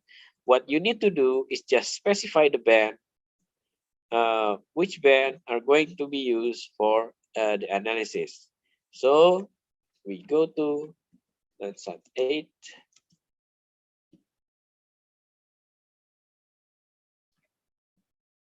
TOA reflectance and check the bands. Okay.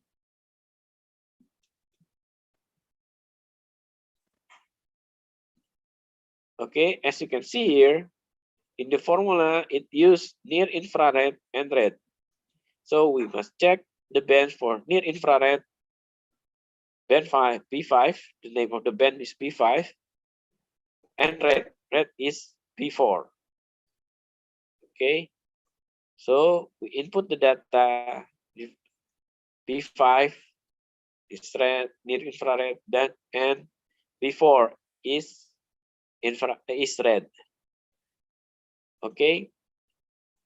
So this is the most important part. If you want to create another index and it has a different formula, you go to the data set. You should go to the data set and explore the bands. Explore the bands. Which band will you use in the analysis? So this one, and the name of the band. You use the name of the band in the analysis like this. If you want to create another normalized difference index, such as the normalized difference water index, you just need to change this one. You just need to change this one. Okay. Okay. The next thing you do, this is visualization parameter. So it's actually a code consisting of the name of colors, the code of colors, and then display the NDVI image using the palette described here. Okay, and give the label Landsat NDVI as false.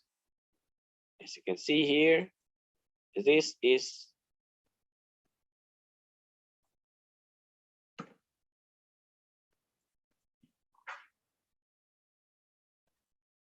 okay. As you can see here, this is the image.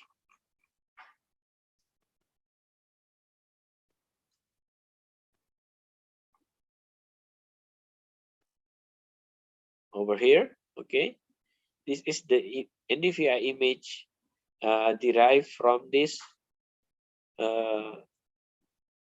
Landsat image. Okay, now we use the information that we know earlier that we can create mosaic composite using Landsat. So the next thing we do, we call the image collection of Landsat 8, the top of atmospheric Landsat 8, as you can see here, using this data. And then we create the composite and calculate the NDVI using the same formula such as before, and then display the composite and then display the NDVI. As you can see here, this is the composite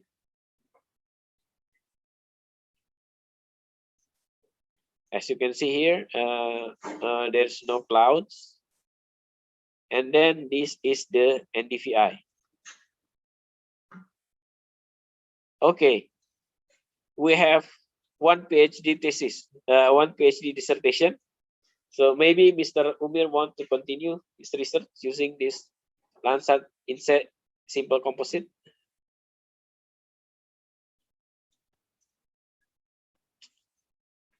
Okay, is there a problem experience? Anyone?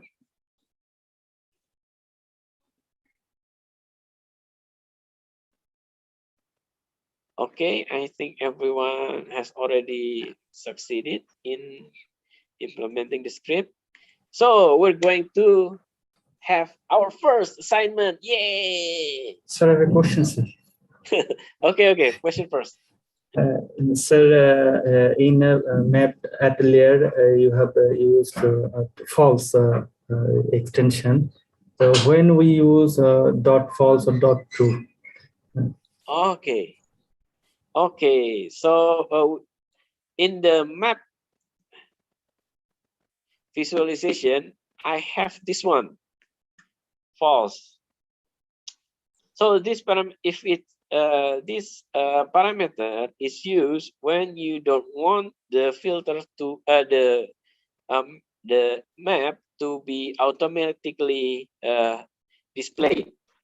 If you use false, the layer will be there, but it is not. It will not be displayed. You have to check the layer control and click on the box near the label of the layer. So you can see the difference here. This one is false, false, false, but this one don't have additional parameter. So you can see the difference. The one without additional parameter, false, displayed directly.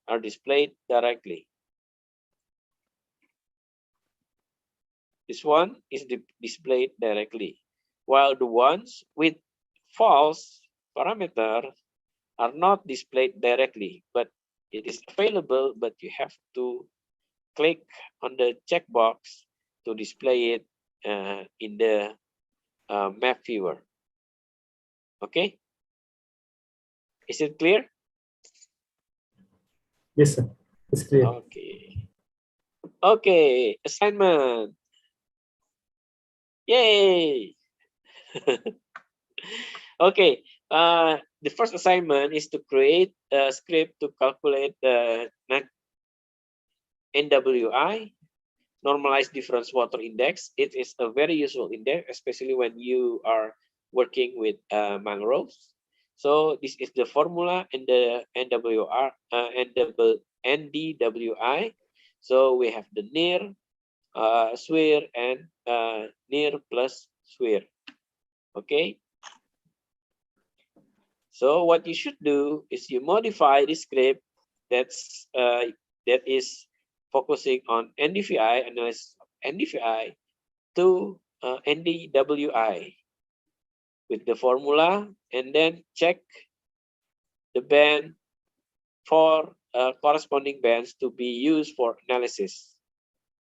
Okay, I'm going to pause the screen here and check with you if anyone has succeeded in implementing the NDWI. I'll give you 5 minutes from now.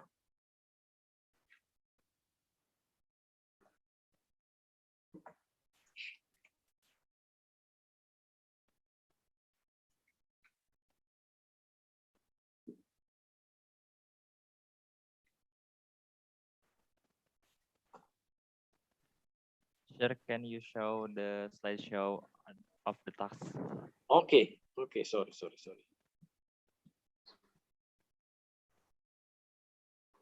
Okay, this one? Yes, thanks.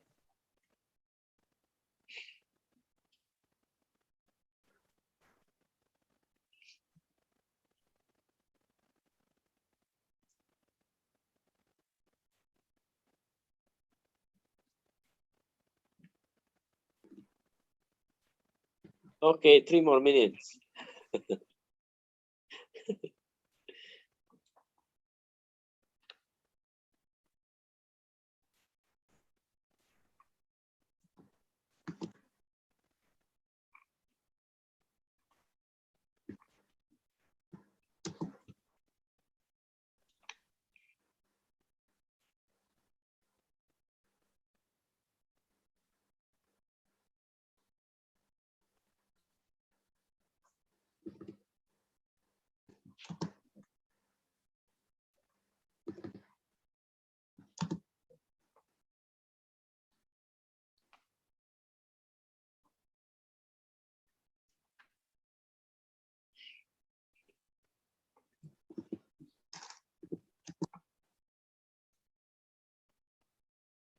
Okay, 2 more minutes.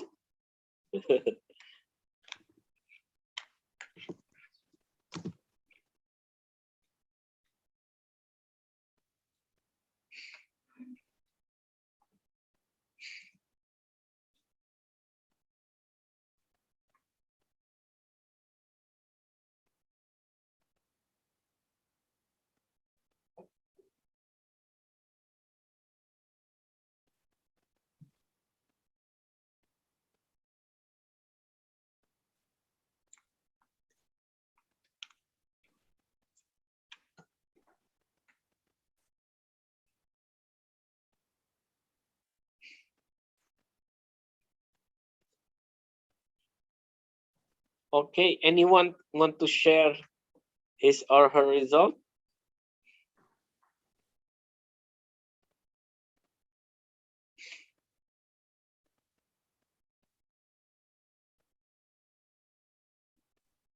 Sure. Okay, please do. I'll stop sharing.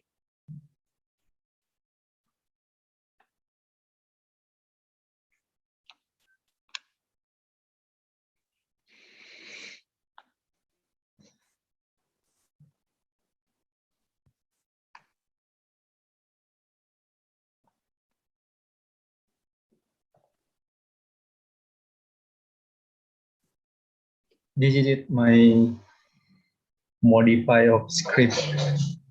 Okay. Okay. Explain to us which band you use. Band 5 and 7. I changed the band 5 and 7. Okay. Okay. So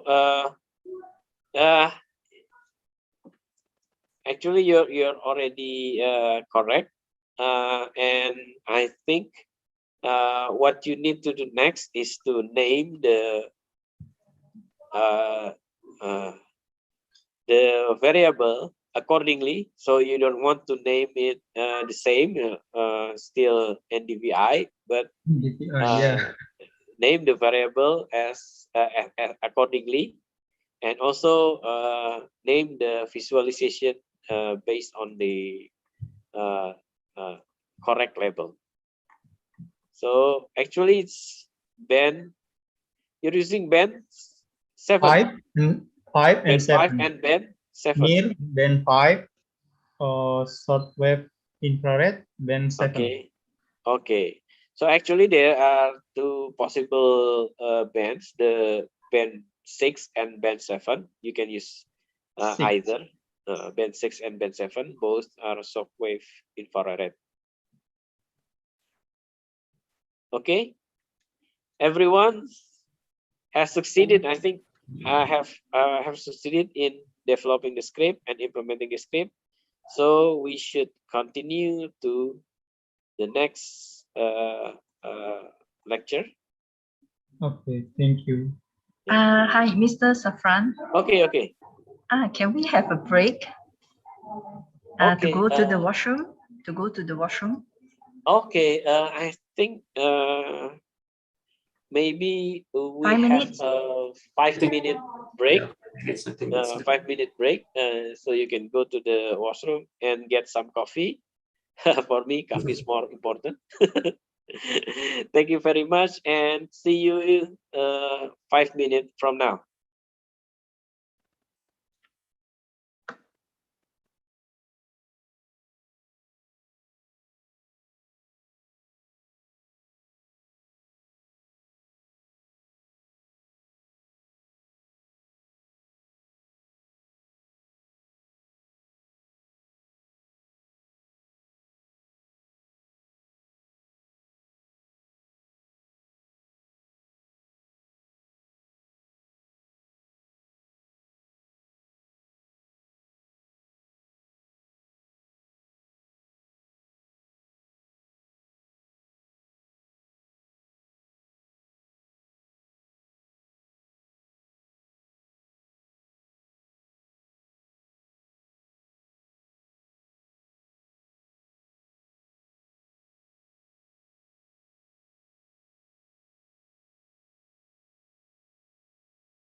Okay, I believe you all has been refreshed. Yay! Okay, so we're going to the next. We're going to continue from what we have left. So we're going to create a surface. We're going to use Landsat 8 surface reflectance. Unlike previous Landsat data, this one's already atmospherically corrected surface reflectance. Therefore, there's no need to do atmospheric correction anymore. But there's a caveat. So this data contain 5 visible bands and near infrared bands, 2 shortwave infrared band, and 1 thermal infrared band. As you can see here, one of the bands are missing, which is the panchromatic bands. So therefore, we cannot do pan sharpening using the Landsat 8 surface reflectance data. So there's a one missing band. So this you must keep this in mind.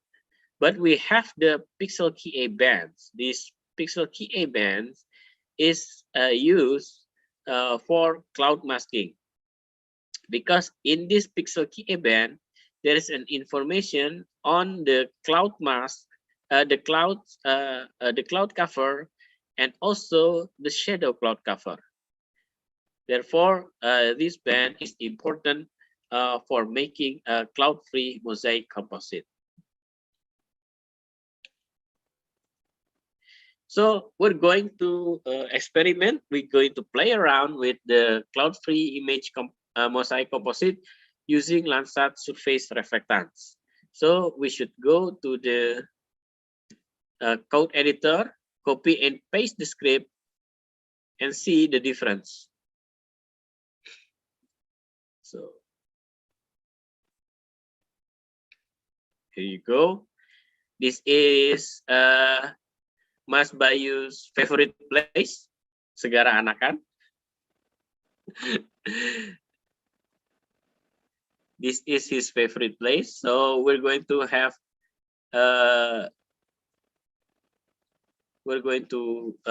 map this area, this mangrove area in this place. So what this script do is, the first, unlike Landsat top of atmospheric and Landsat raw data, in order to get the mosaic composite, you need a function, a built-in function called mask L8SR.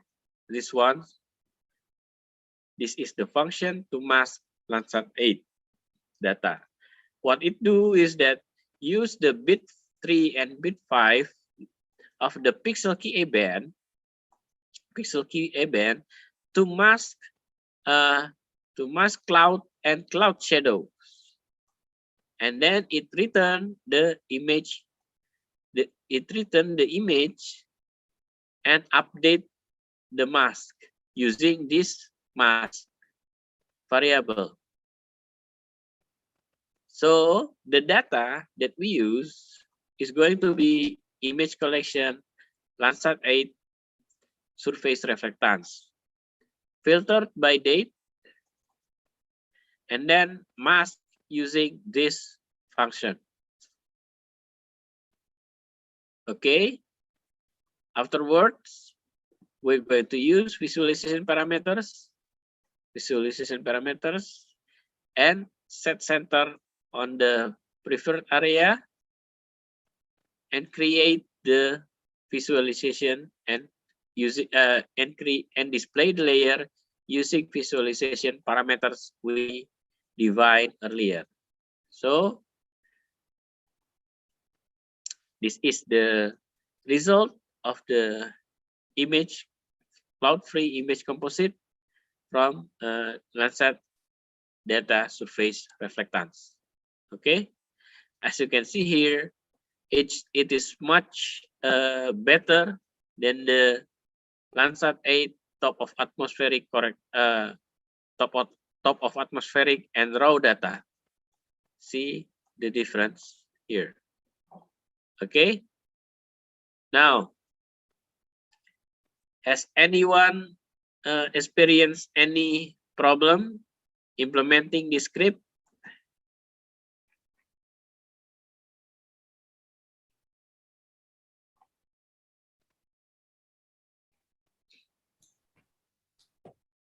Sorry, Mr. Safran. Okay, please. It's just that I confused about the function of the mass Landsat SR image. Could you this one. Repeat again about this explanation? Thank you. Okay. Okay, so the function of mass L8SR. So the first thing it do, so it filter the cloud shadow bit and cloud bit mask. So the in the pixel key A value band, the pixel key A value band, there is one of the bit is cloud shadow, and we select the value between 1 to 3, and the clouds between 1 to 5 because it's the least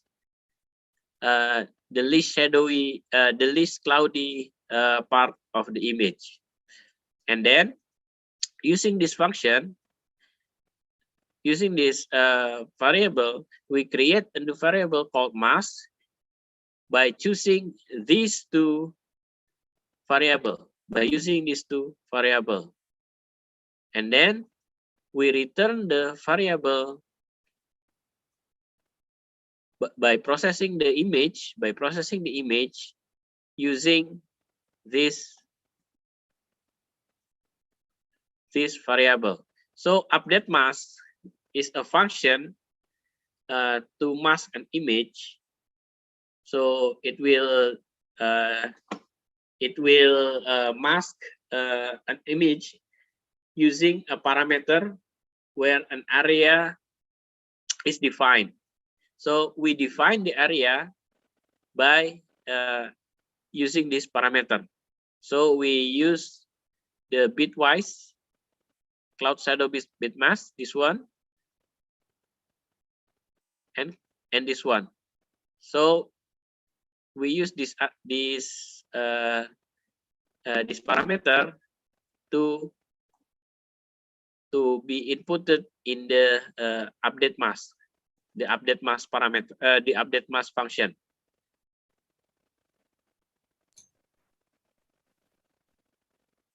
Okay, thank you, Mr. Safran. Okay, I think it will took some time to digest. This one function will took some time to digest. It is understandable because it's actually quite difficult. The logic is quite difficult to understand, so it's fine. We will continue doing this in the training, so you will get used to it. Okay. Anyone have problem with the script before we continue with the next? Okay, no problem. I think we can continue with the next exercise. Mr. Safran, I think there is someone has an issue. Okay. About the script. Please raise your hand. Maybe Mr. Turaya, do you have any issue?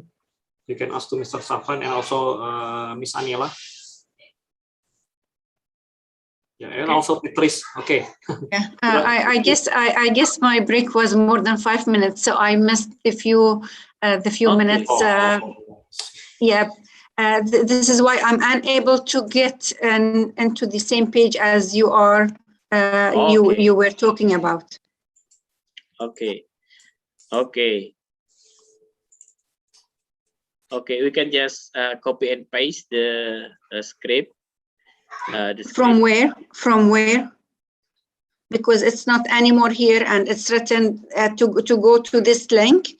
If I go to the link, and the right-hand side, it takes me to an Excel sheet where we need to copy and paste our link.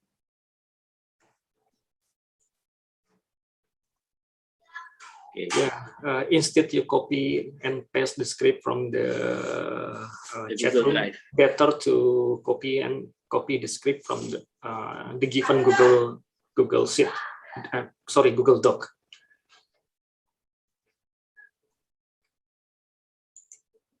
Ms. Turaya? Yes. You can copy the script from the given link for the Google Doc. Okay, so in Google Doc we have several. Yeah, we already arranged the script over there. Okay, I will try to see it. Thank you very much. Thanks. The last script is in the practice number 7. Okay, thank you very much, Mr. Bayu, by providing this script document. Okay, I think we have others maybe Mr. Sarpan, others. Yeah, we have Patrice and Mr. Amin. Please, maybe from Patrice. Okay, Patrice, please unmute yourself. Are you hearing me? Yes, loud and clear. So my issue is not with script 7, but the assignment that we were given, 6A, I guess. Oh, okay. We're changed to N, yes, NDWI. I'm getting an error. So I wanted you to either paste the script so I can see where I should have edited, or what am I supposed to change for 6A? Okay. Yeah. So go to practice 6, this one. Practice 6, copy and paste this the script, and then let's see. Let's display the. Please share your screen, and let's guide you step by step from there. Okay.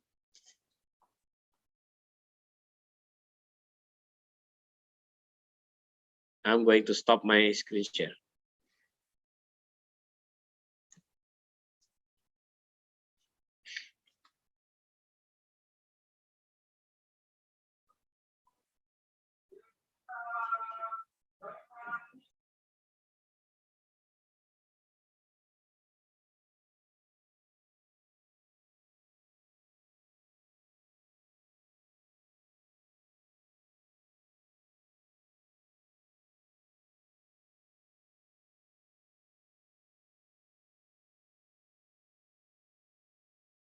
So this is what I had.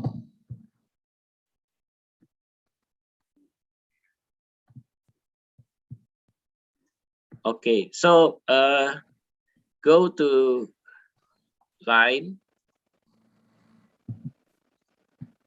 Go to where? Go to line number 7. 7, yeah. Go to line number 7. There is a band in the parameter of the normalized difference. You input the band there. So you have to find which band you're going to use. So in DWI, using the red band and shortwave infrared band, which is currently in the Landsat raw data and the Landsat surface and then Landsat top of atmospheric data, is band 5 for red and band 6 for shortwave infrared, or band 7. So you can choose either band 6 or band 7 to replace the normalized difference value.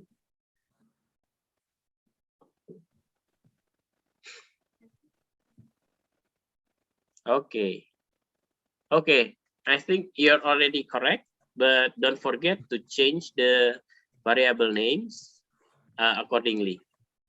Okay, alrighty, thank you.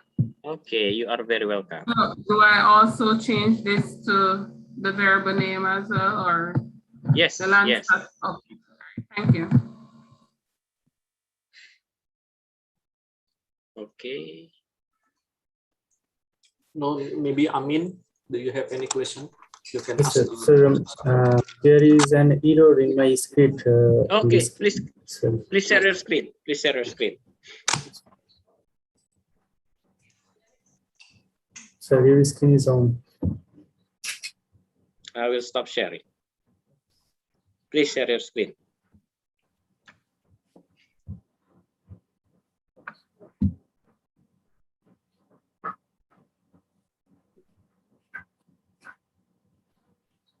So here in the console, there is an error showing cannot read properties of Mangrove.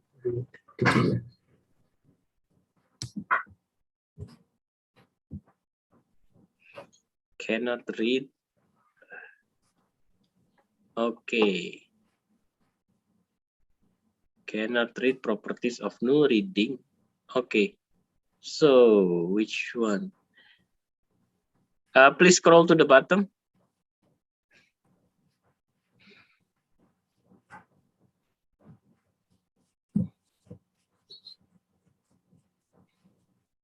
Oh, this is I think this is you're too far. You only need to the script number 7. You don't have to get that far. 7. Script number 7 in the sorry.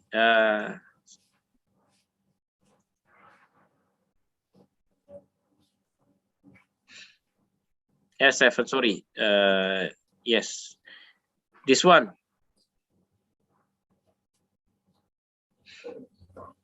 This one. You only need up to this one. So I copied a practice number 8. Sorry. Okay. You only focus on this one.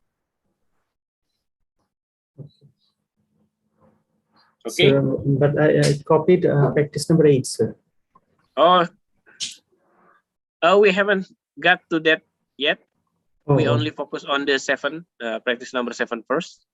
Okay, sir. Okay. Okay. Okay. Try to copy and paste practice number 7 first.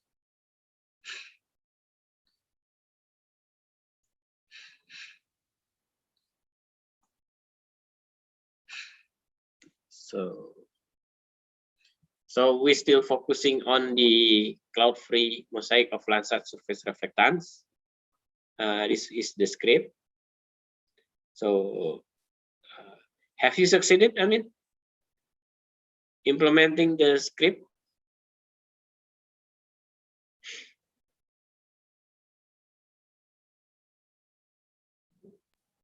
I'm trying, sir.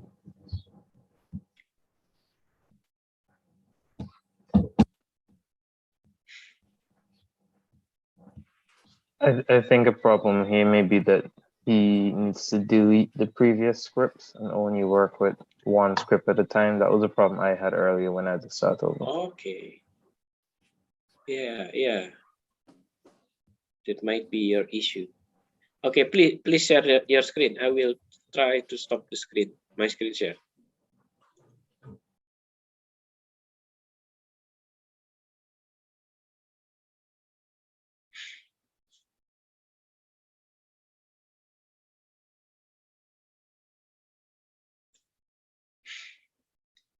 Okay, I mean, success or not? Yes, sir, success. Okay, nice. Okay, I think we can continue. Sorry, Patrice. Oh, Patrice. Do you still raise your hand? Do you still have any question? Sorry. So can I share my screen to show you please what? do. Please do. So I completed putting in the names, and this is what the composite layer looks like. Is this correct? Because I'm not so sure if it's correct. Okay, so as I examine your script, I think you have already done the assignment with a correct answer. So I think it's good. Okay, thank you. Okay, you are welcome.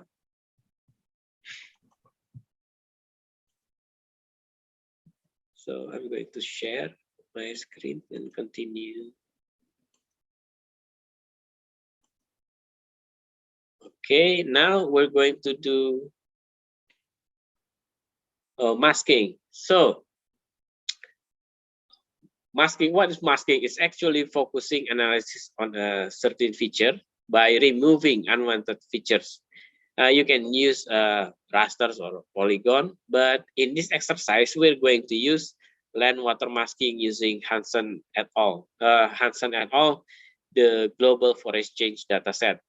So he already marked water and non-pixel water from Landsat images all over the world. So these pixels are available for use, and it's very handy for us to remove unwanted features and focus analysis on. If you want to focus on land, you can mask the water. If you want to focus on water, you can mask the land. So it's very handy. This data set is very handy. So what you do is go to global forest change. So search for global forest change and go to bands to get an overview of what the data, the band data available, and return to the code editor and copy paste and exercise 8, and then click run. So I'm going to show you how it's done. So this one, exercise 8.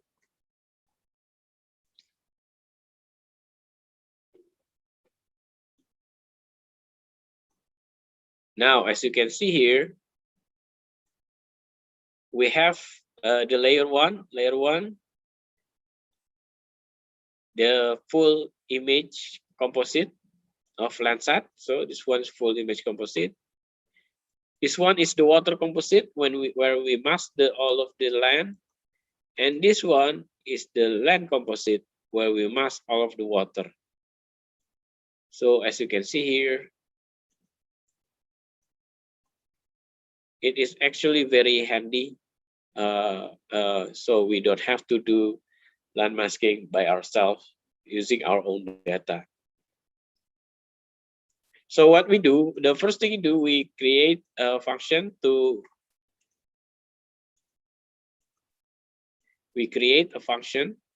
for masking, cloud masking using the data set, using this visual parameter, and display the data set to the designated coordinate. Now, the most important part is land masking. So the first one we do is get the data from global forest change data set and put it in the project workspace. After that, create a data mask variable using a layer called data mask in the Hansen image.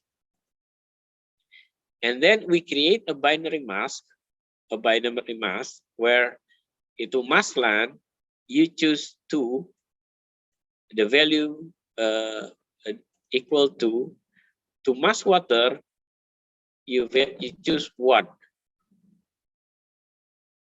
Okay. So to mask the water, you update this this composite, create a new composite, a mask composite, which is the composite here. We divide here, which is the composite here, and then we mask using this one. Okay, to mask the land, okay, to mask the land area, we use this one, equal to 2. To mask the water area, we use 1. Okay, so the new composite, the water composite is created by using the composite and update it to mask the land, this one. And then we create the land composite by updating the composite image and updating it and masking it with the water mask. This one. Okay. And then we display the mask composite and land composite in the map viewer using this visualization. Okay.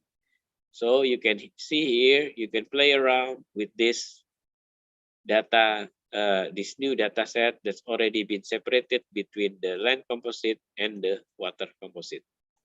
Okay, now we check, is there anyone having difficulties in implementing the script? I have a problem, Pak Safran. Okay, please share your screen. I will stop my screen share. Okay, wait a minute.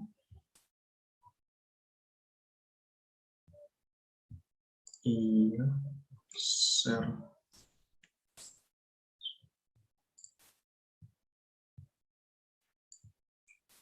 Can you see it, Pak? Okay, okay. Yeah, the console says it can't run because the composite is not defined in this number 42. To composite the mass line. Okay, I think the script is incomplete, so I will try to I will try to copy paste it to the new. Mas Safran, could you please send me your email, your Gmail, because I will give you access to edit the script. Okay.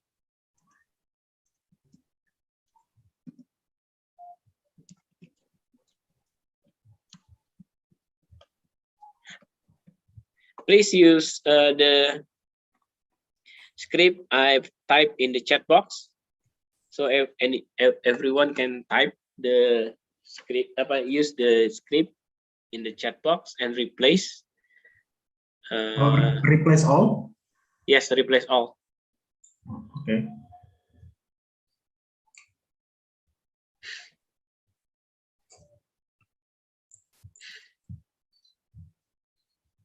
Oh. Oh, I see. Okay. Okay, click run.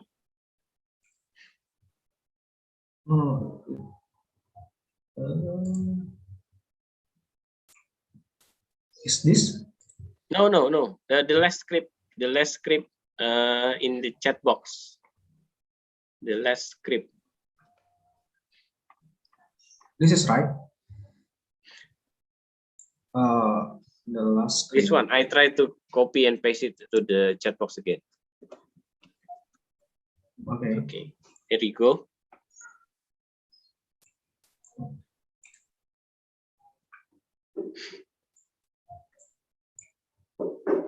Yeah, I think it's the same script.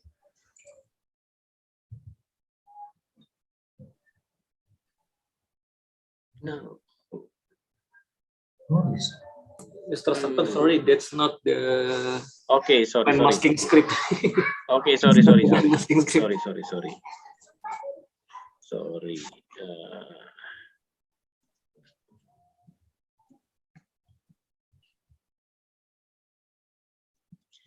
Oh, I'm sorry, everyone. The correct one supposed to be this one.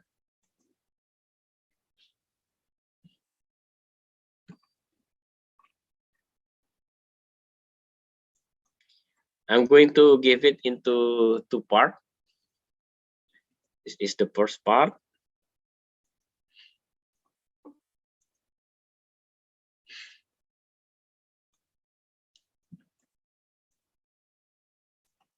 And this is the second part.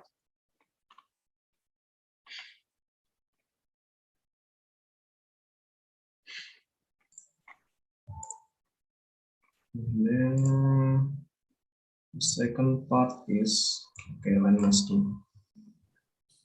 But could you have to copy the script? Yes, I already copied the script in the, to the doc. The doc, yes. Yeah, thank I you. think that's work.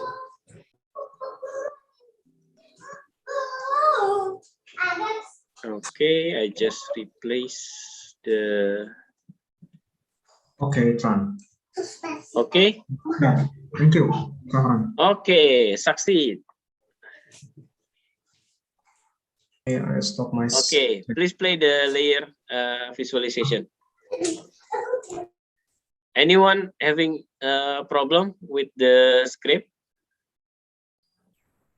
So I have a question, sir. Okay, please share, Sir, please share your screen. Okay.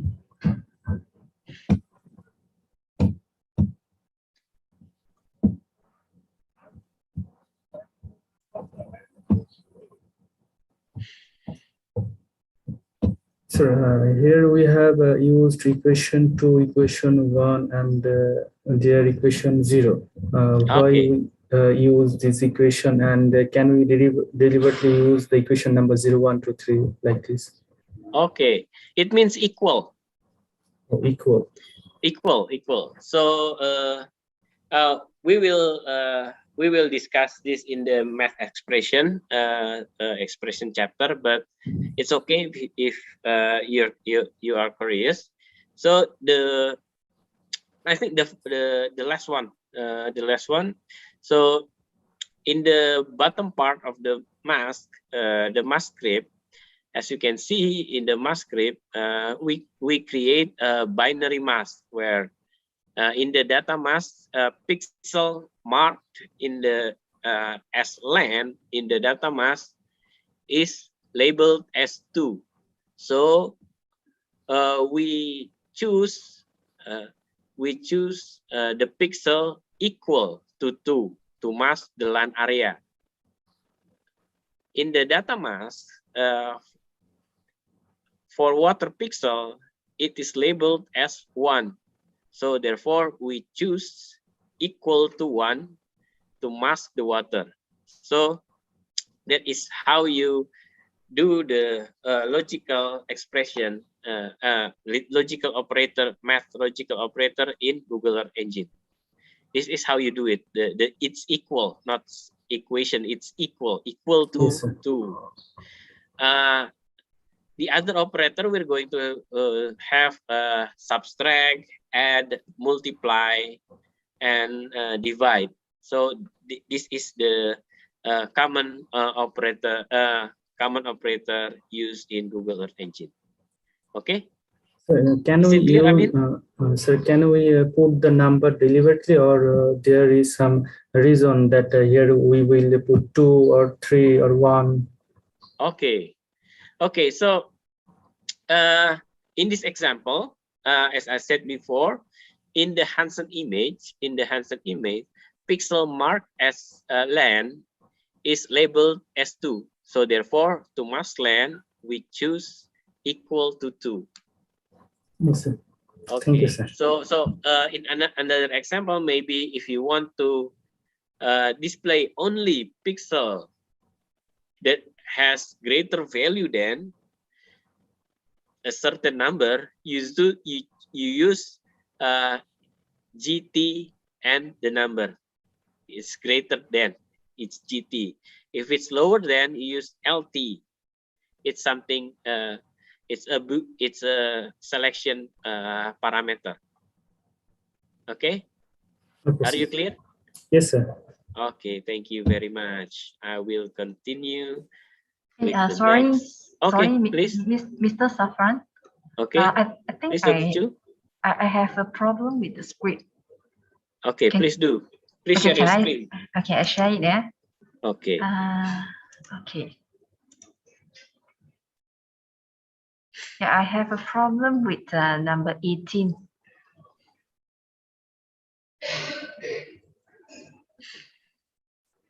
Okay, can see my screen?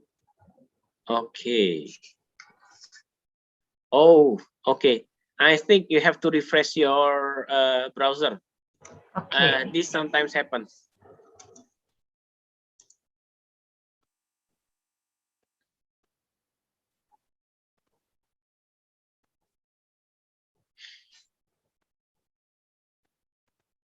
Okay, try to copy paste the script and click run.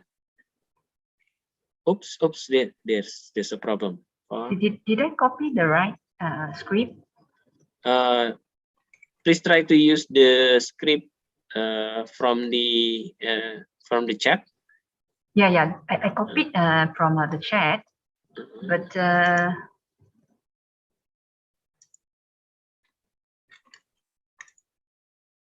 would you like to resend again the script? Okay.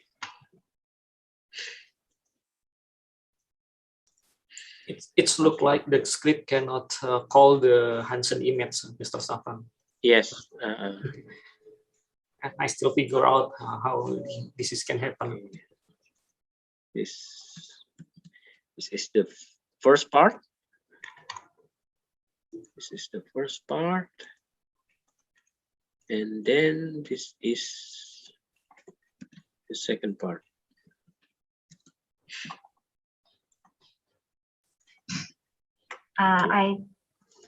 Okay, there you go. Can I just copy the whole first and second part together? Okay, you can. Can Okay, you can.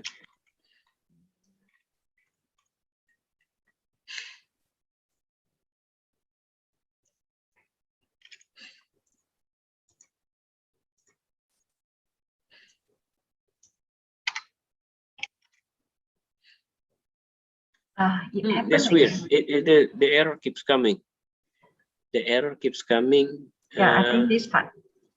No, not only this part. I see the error coming from the top. As you can see, there's an error.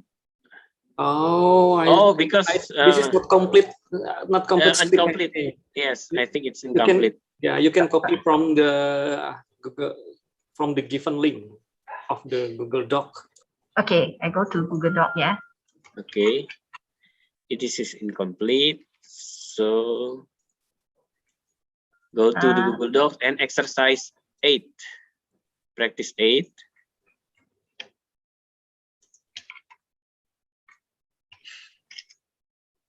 Okay. Okay, click run. You got it right. Okay, Yay, thank you. Congratulations. Thank you very much. Yes, thanks. Thank you very much. Okay, so I think it's good that Mr. Bayu has set up the Google Drive, Google Docs, so it's much easier for all the participants to copy and paste the complete link. So I'm going to continue from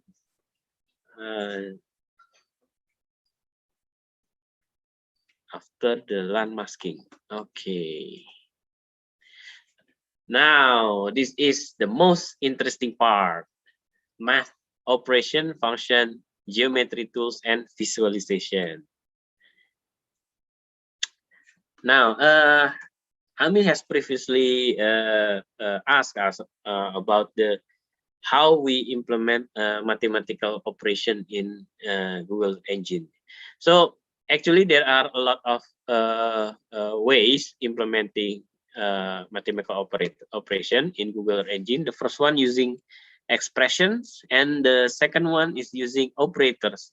And in this training, we're going to do most of them.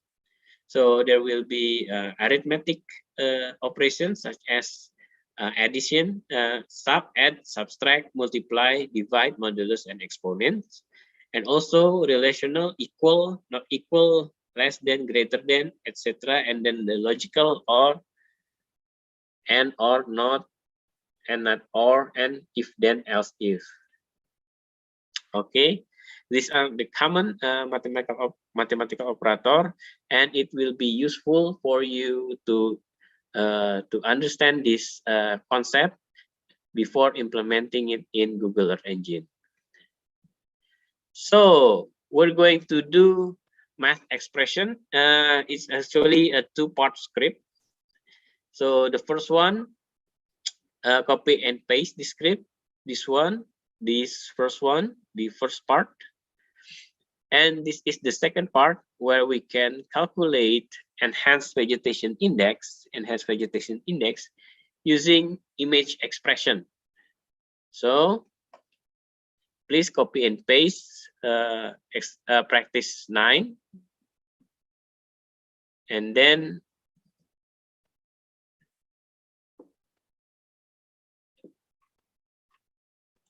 I will try to explain what this script do. Okay. Okay, the first thing the script do is create a variable that will be used in the expression. So this is the variable we define x as 5 and y as 10. We can also define it here something like this.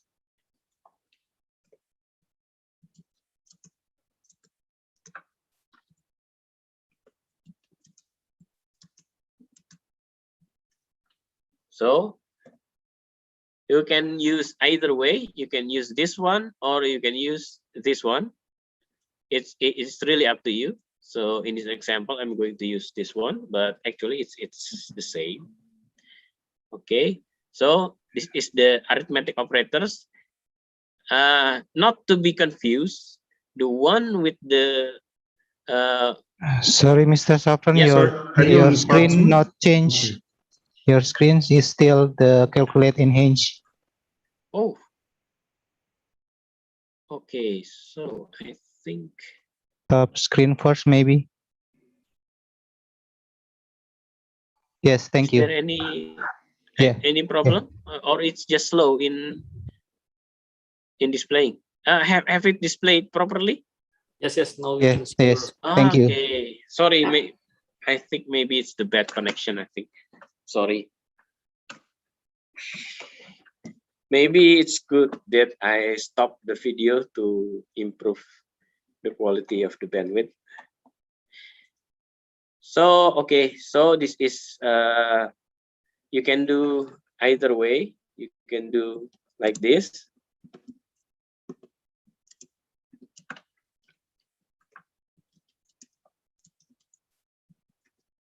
Like this, you can do you can define variable x and y separately like this, or you can define it all together like this. Variable x is 5, y is 10. So this is there are two ways that you can use, and either way is good, but for me it is better if you understand and find it yourself which workflow suits you best. So this is entirely up to you. Which style do you prefer? But in this example, I'm going to use the later one.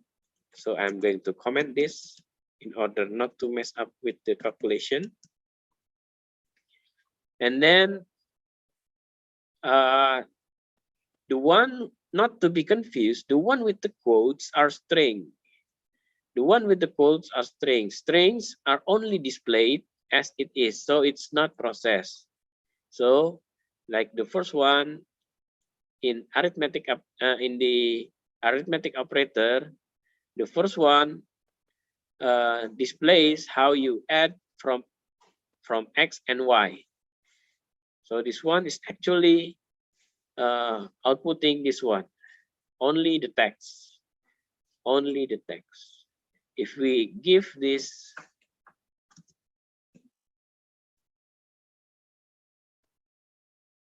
see, it changes. See, it changes. So it is only a label. It's actually not a number. But the ones we use is using EE number expression. So for image expression, we use EE image expression like this, EE image expression. For number, we use EE number expression. Okay, you see the difference between different object type. Okay, so we get the variable x plus y. This one x plus y. Which variable we use is variables, this one. So we come up with the value 50. So the next part is only repeating the same step with different math operator. And the next one, if you want to use constant like this, constant.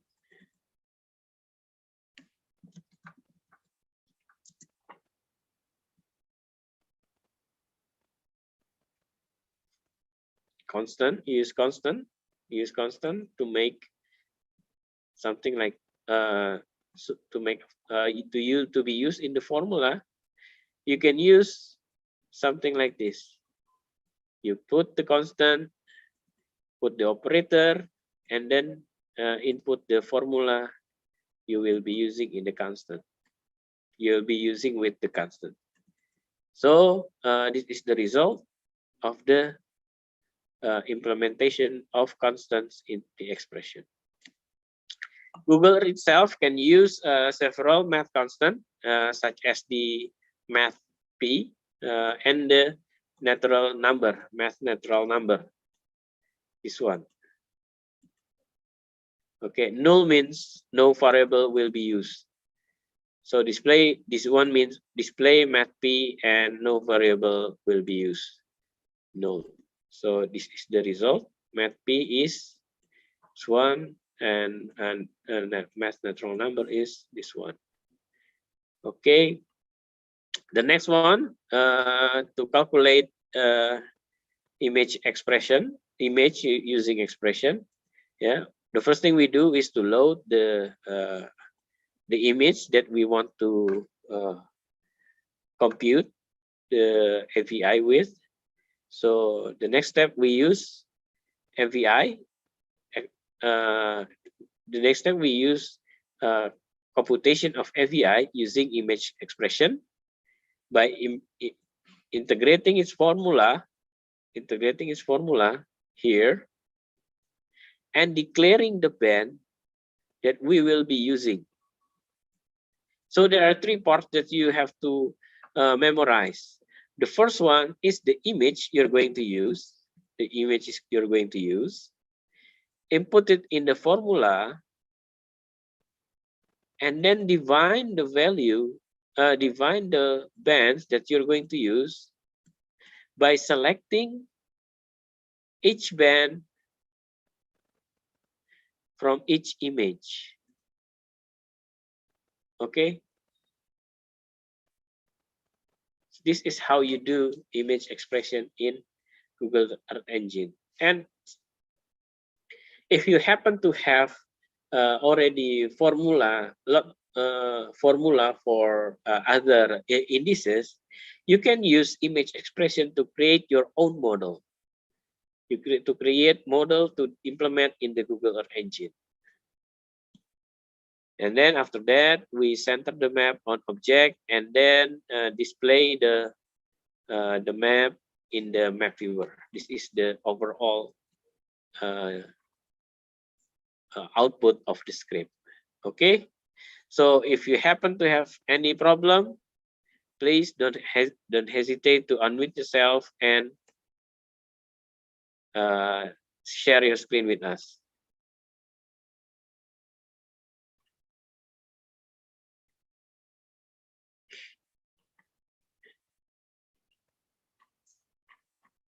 Okay, anyone have a problem implementing the script?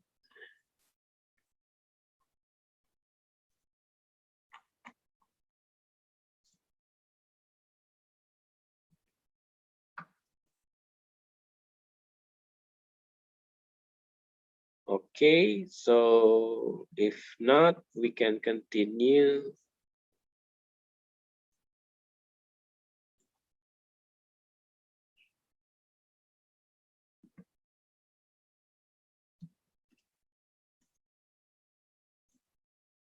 Okay, we can continue to the assignment. Create a script to calculate NDVI with expression. Okay, so this is in the formula for NDVI. So you must modify the second, the second part of the script. This one, modify this one, and modify the computation formula, and modify the computation formula using the formula for NDVI. This one. You can use the same image, it's okay. If you want to use the same image, it's okay. You need to change this one, compute the AVI using an expression. So this one, okay. I'll give you 5 minutes to implement NDVI with Earth Engine. Okay.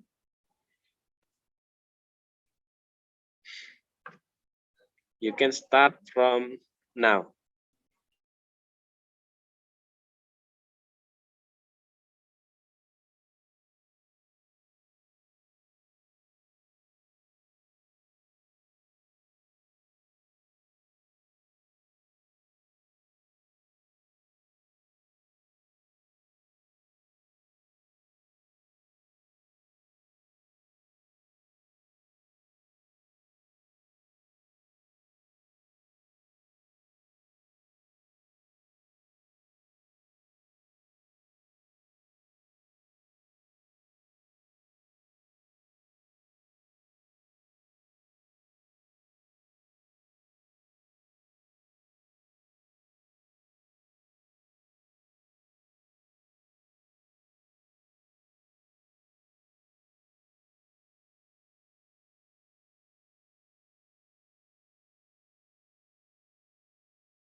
Okay, anyone have complete the assignment?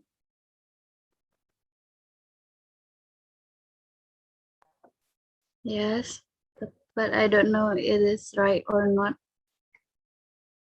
Okay, please share your screen.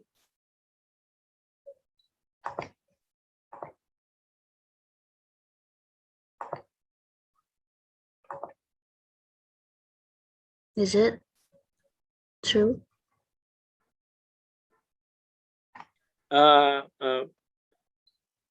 Please scroll down to the MVI and NDVI formula. This is So okay, so you still have the constant from the previous AVI, the 2.5. You should delete that one because it's not in the formula. Until here? Yes, delete and delete the extra. Oh, this is?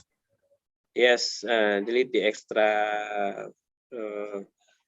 Okay, delete the extra unnecessary band and delete the comma from the last band. Yes. Okay. Run. Now try click run.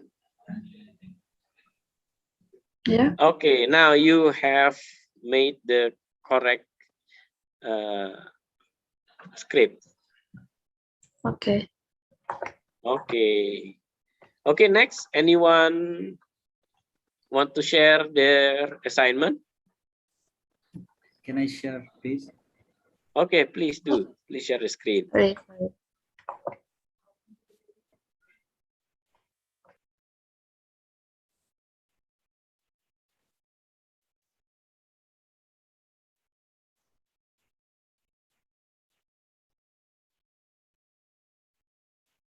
I think it's okay. I think you're already correct. This one is good.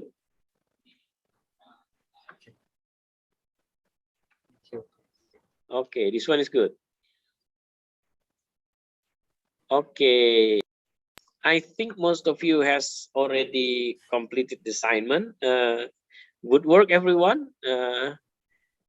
I think you guys have made Google Earth Engine looks very easy. So I'm going to share my screen again and continue the presentation. Sir, I have got some errors, sir. Okay, okay, please share your screen. It's okay.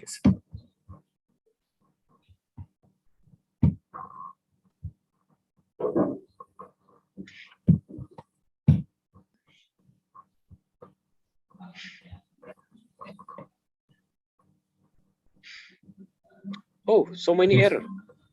Yes, sir. Okay, so okay, I think you have an extra curly bracket after comma. Which one, sir? Please delete the curly bracket below. Okay, so maybe I will try to copy and paste the script that you need to modify. Yes. This one, you need to modify the script.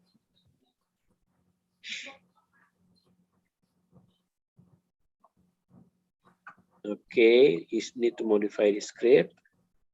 I already put it in the chat box.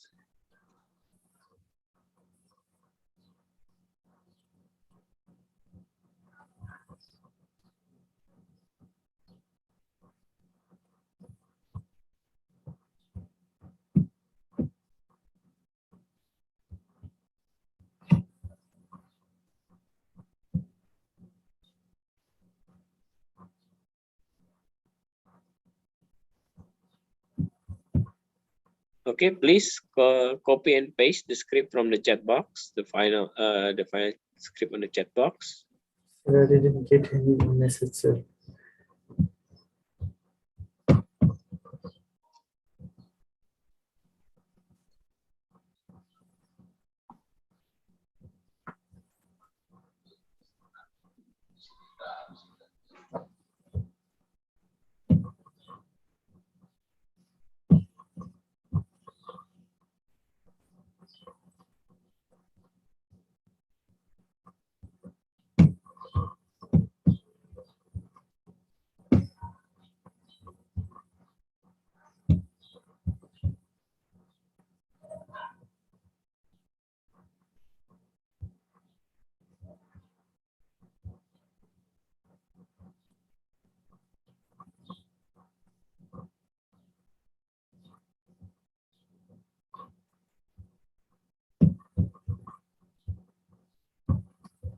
Sir, when we can share the script, sir? Please share the screen. Okay.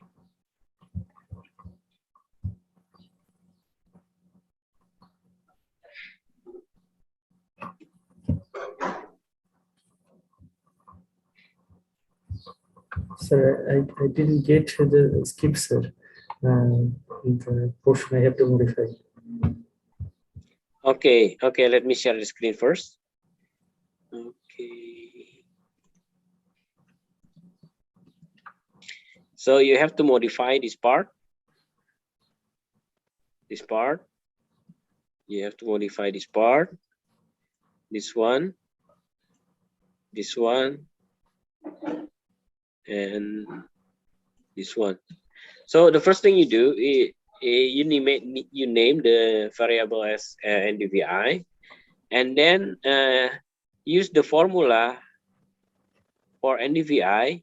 Use formula for NDVI. Change this formula to the formula of NDVI, and only use the bands needed to analysis. You don't need the blue band for NDVI. So NDVI only near and red, only focusing on near and red. So you don't need the blue band. So this is how you do the assignment for the NDVI for this assignment.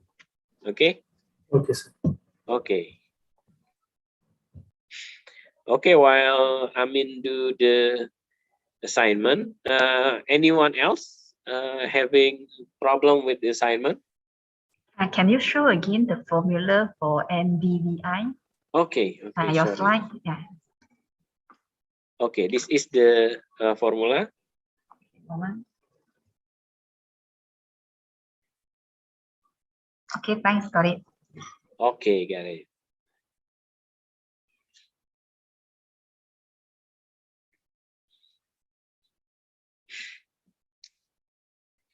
I mean, success or not? Have you success or not?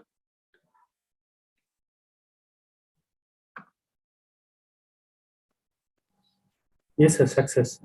Okay, okay, thank you, everyone. Okay, since I think everyone has already succeeded, we can continue to the next part. So I'm going to need your full concentration on this one. So the first one is functions in Google Engine. So functions are used to perform mathematical operation and simplify script with object-based method. And it is used to chain command and repeat process. So if you want to make an image or image collection process with using several steps, you can use a function. So if you want, maybe if you have 3 different images, but you want to create, if you want to do the same process to all 3 images, so you can use a function. You can create a function where you chain command in the function, and then implement the function on each image, or you can also combine all of the image to create an image collection and map a function over that collection. So this is how you use a function. Now, before we proceed, I want to clarify, have you understood the use and the definition of a function in GE based on my explanation previously?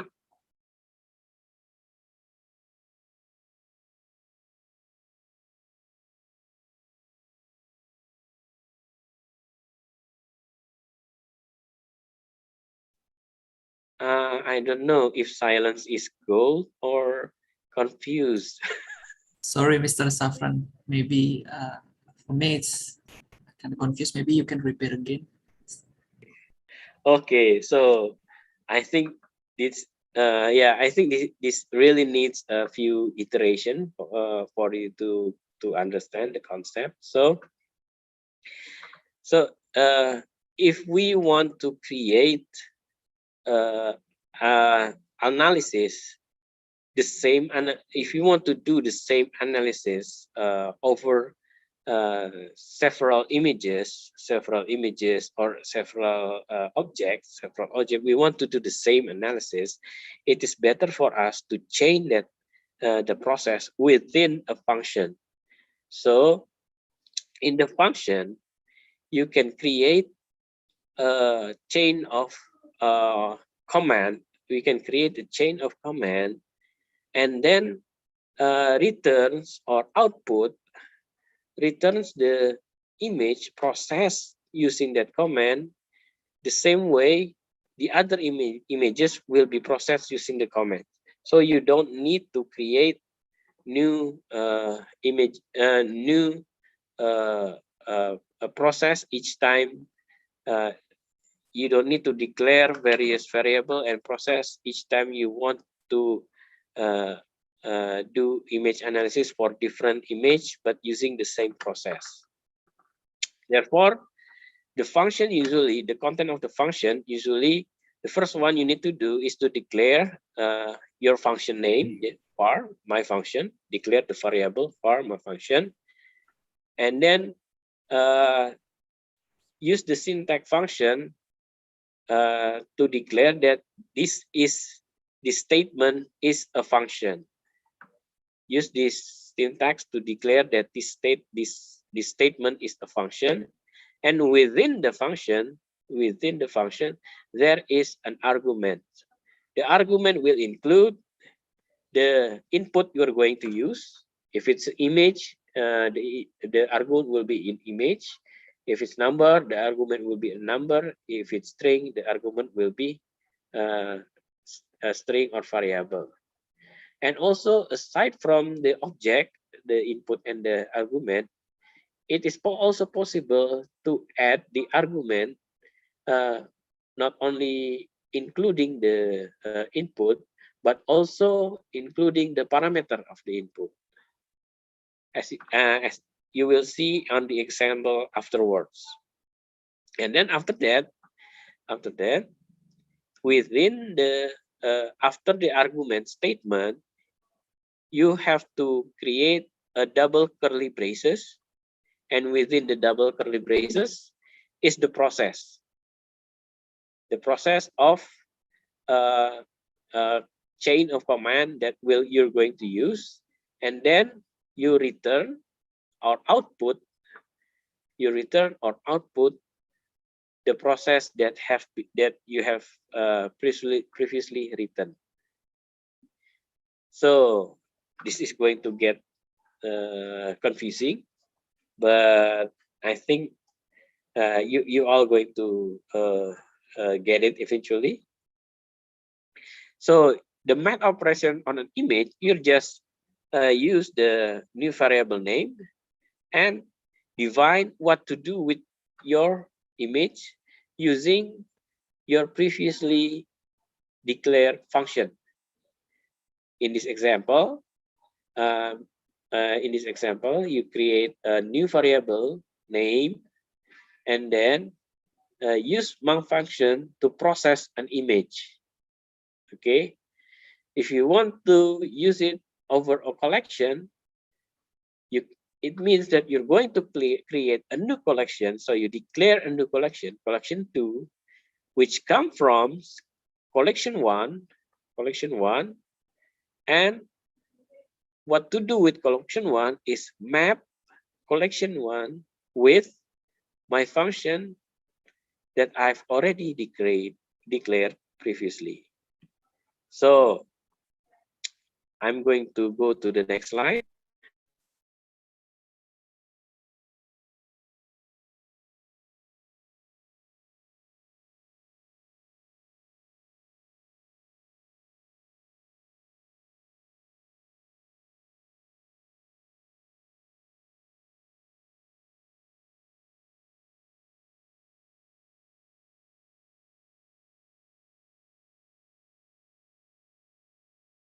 That we have in the map viewer, I've already told you that we have geometry tools. It can be used for drawing shapes, which is actually geometries. And we have 4 types of geometry available in the geometry tool. So there's a difference between difference of naming between the Google Earth Engine and conventional GIS softwares. Usually, conventional GIS softwares name point as point, but in Google Earth Engine, point is named as marker. So it's actually the same. Marker and point is actually interchangeable. And after that, we have the line as polyline, and then shape.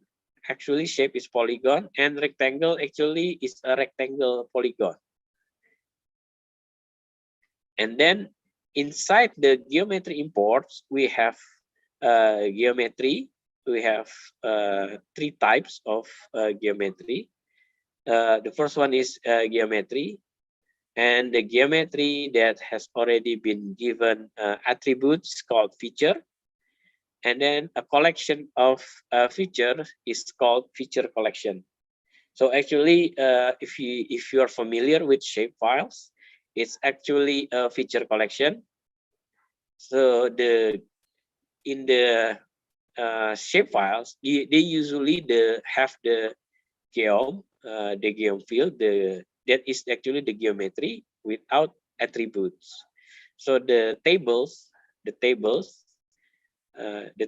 in shapefile in the DBF file is actually the attribute for each geometry.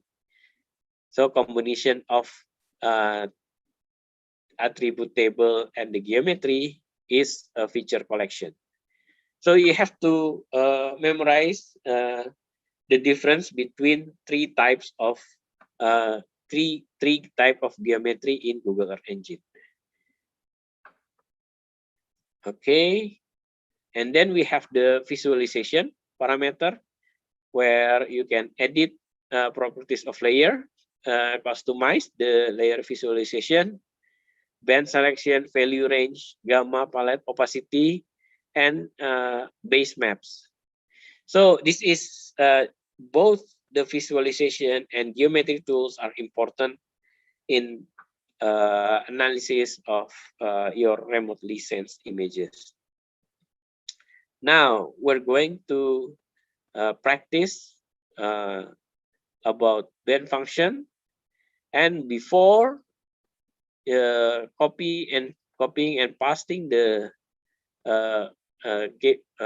function, you need to draw your area of interest, name it as area AOI or area of interest, and copy paste the following script, click run, and then play with the visualization. So I'm going to display my screen and show it to you how to do it. So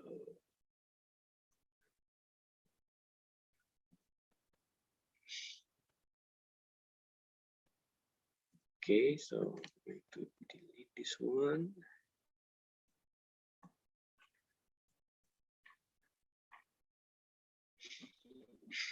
Okay, so I'm going to zoom to an area and then use the geometry tools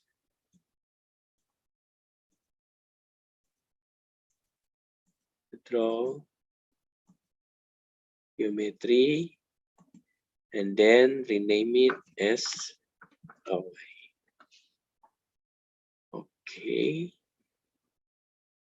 Okay, and then copy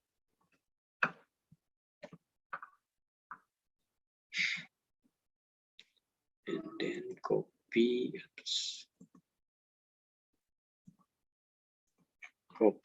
this one, practice 11, copy practice 11, paste, click run.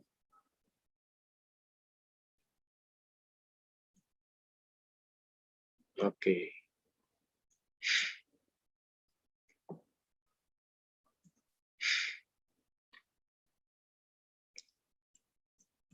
Now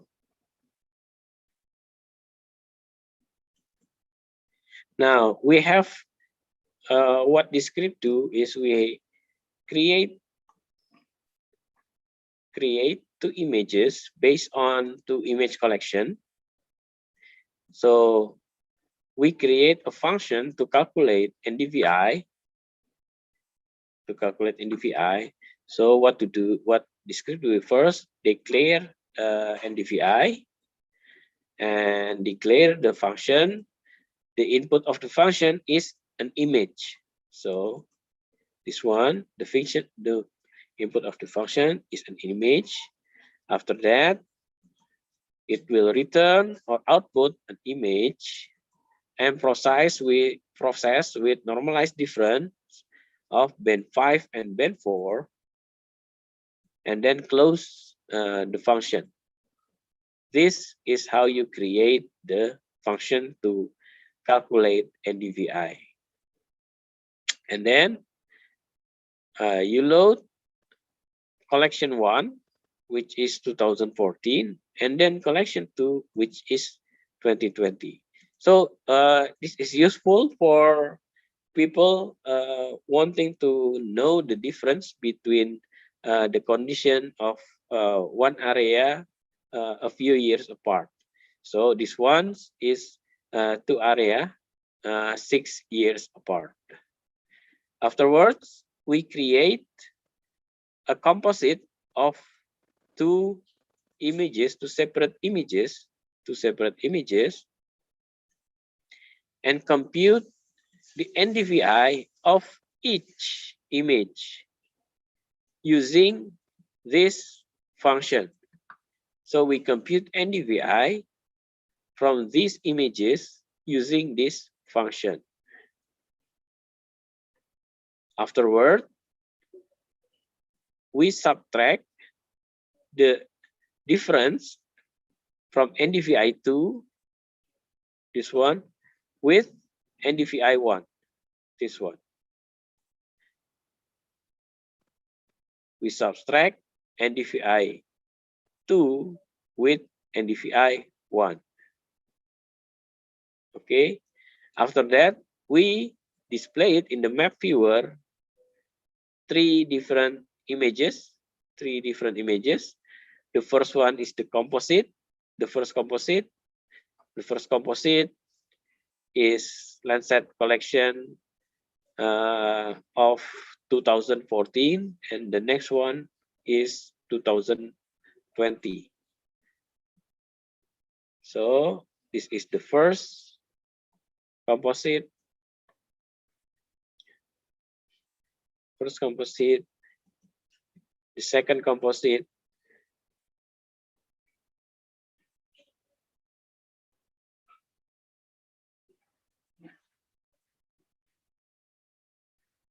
and the difference composite. The difference of 2014 to 2020 compared to 2020. Okay. Now, please copy and paste the script and create the geometry of area of interest in your preferred area, and then afterwards click run.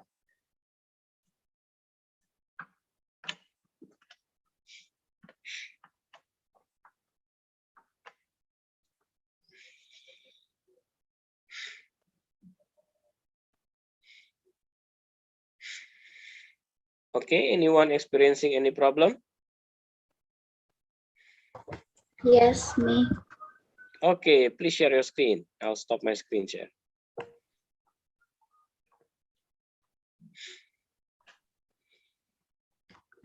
In the line of number 9, AOI is not. Okay. Please go to geometry imports. Okay. Geometry import. Go to the geometry and click on the gear button. Okay. Oh. And rename the geometry import as AOI.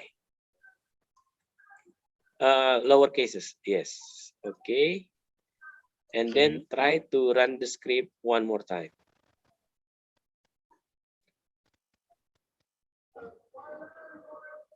This is Anambas. Yes. You've been to Anambas? Yes. It's one of your preferred study area. Yeah.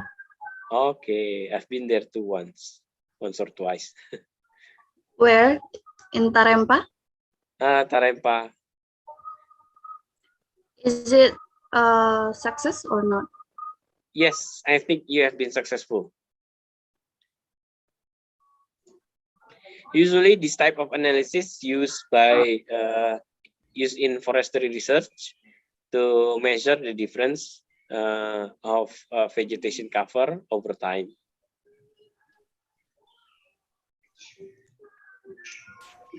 Excuse me, Pak Safran. Okay.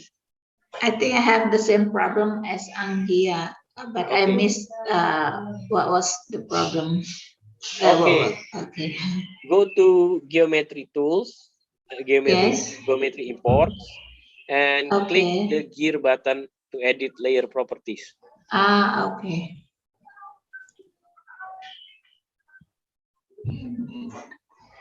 Okay. But the geometry imports is not visible.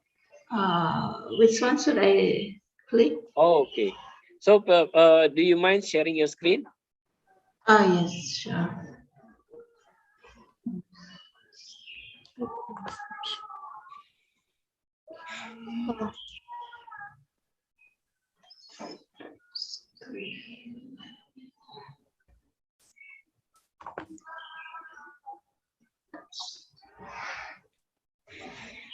So is it feasible? Okay. So I tried to find the geometry imports, but I don't know which first one. you have to click on the geometry tools. Here. Click, choose the shape. Shape polygon. The left one. Yes, and then draw geometry over your preferred collection, preferred area. Don't forget to rename it as AOI. Okay. AOI, okay. And just draw it over your preferred location. And then just run again. Draw, you have to draw it first. You draw the polygon first. Yeah. Okay.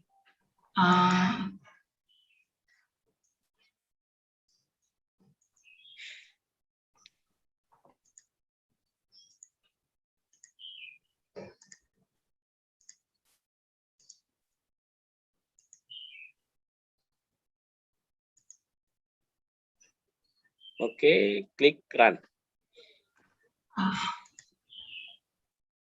Okay.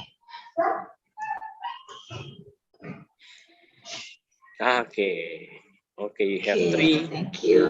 layers. Okay, you have succeeded. Okay, anyone experiencing any more problem?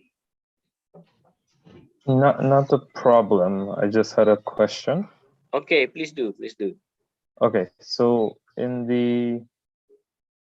for the NDVI difference, right?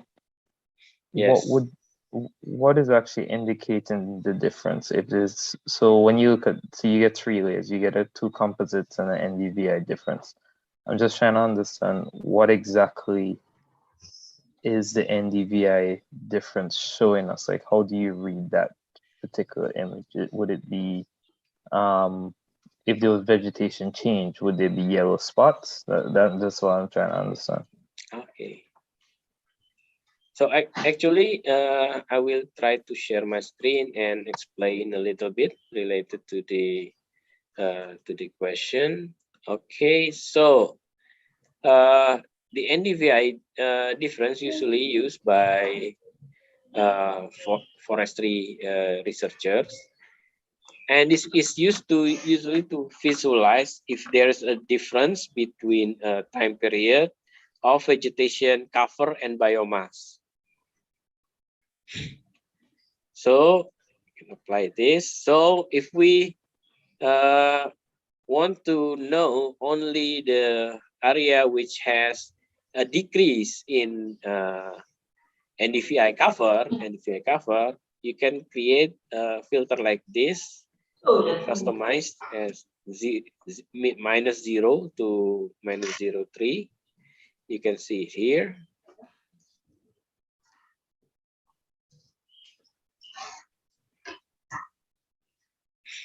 As you can see here in the map, areas with pointed as black indicates that this area experience a decrease of vegetation cover after 2 years. So after 2 years, so this area experienced decrease compared to the other area with white. So the gradation between gray to black indicate more increase of decrease to the NDVI, which is as a proxy, which is used as a proxy for indicating usually forest loss or forest degradation. Okay, thank you. Could you just go back the spot where you did the stretch to 100%? Oh, what did you set the? What did you set the? This one custom. First, right. you have to stretch 100% to know the maximum and the minimum value. Right. The minimum value, and then you come back to custom if you want to calculate which area. Okay. Okay. Not calculate. If you want to focus only on a certain aspect, like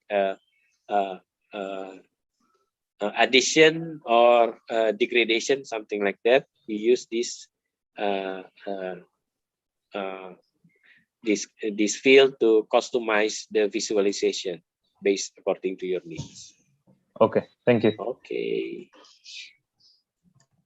Okay, nice, nice, nice, nice. I think everyone has been a Mr. very Safran, good training. Okay, may I ask, Mr. Bayu. Mr. Safran, may I ask for the adding a comment about the relate in the VI? Okay, please do, please do. Okay, yeah. So basically in the VI, if you read the first publication related to the NDVI formula aim to generate image to show you the information of the greenness level of the vegetation. The greenness level of the vegetation. Okay, keep in mind of this. And then if you compare the NDVI image from the different time recording or from different time acquisition, it means you will have the different number of the NDVI value, the different number of NDVI value. For instance, when you have like Mr. Safran mentioned before, Mr. Safran said, oh, this is the area experience decreasing of the greenness level of the vegetation, and then another place with the light tone of the image, it means this area experience the increased number of the greenness level of the vegetation. Okay, so that's how we interpret the NDVI analysis and the comparison between two time image of NDVI. Just to make a clarification. Thank you, Mr. Safran. Thank you very much, Mr. Bayu. Okay, thank you very much. I think NDVI will be one of your main tools later on to monitor mangrove changes. So it's better to keep what Mr. Bayu has said in mind for the next training. So we're going to have an assignment. This one we will create script to calculate the NDWI using a function. This is the formula for NDWL. Near plus where, and play with your visualization. We cannot see a screen. We're okay. Sorry. We're going to have an assignment. So create a script to calculate NDWI difference using previous script using a function, and play with your visualization. Get your link, paste your link in a designated form. So I'm going to show you where you should change the exercise. So this one. So you have to change this function from getting NDVI to getting NDWI, water index, the water index. Change this band according to the formula. And then afterwards, create the visualization based on the NDWI difference. Okay, I'm going to mark which part of the script that you need to modify. Okay, this one.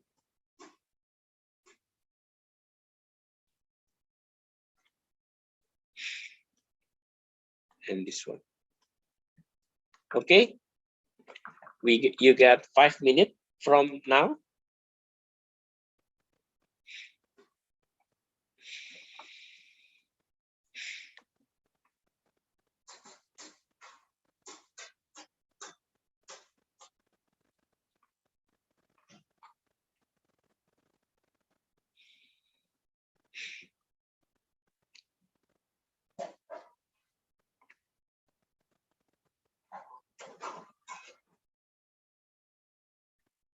Okay.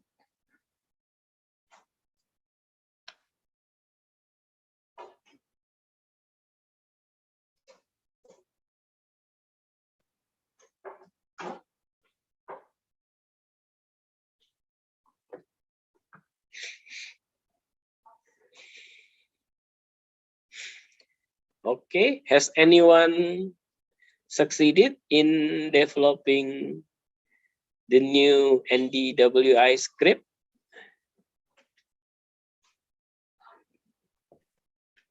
May I? Okay, please share your screen, and yeah.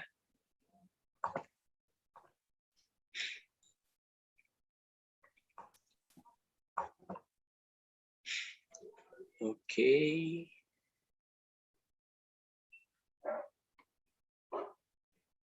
Okay.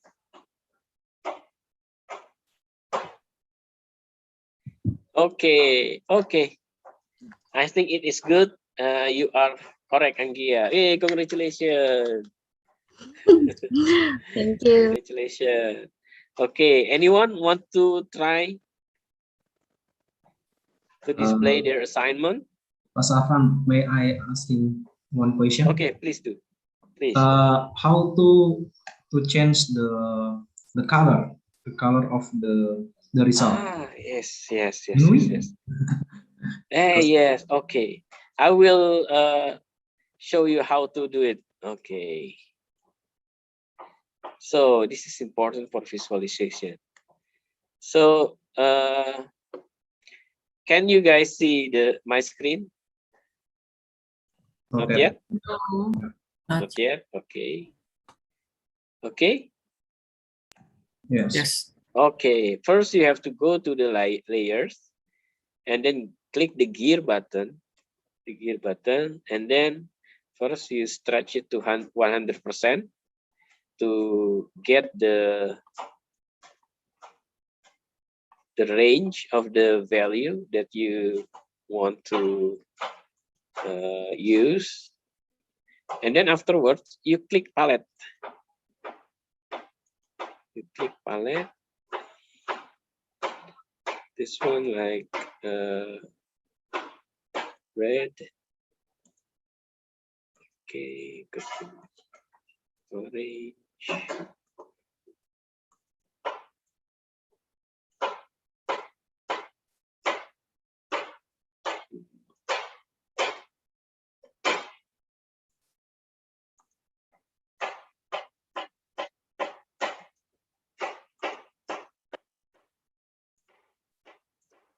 Okay, you have this new palette, and then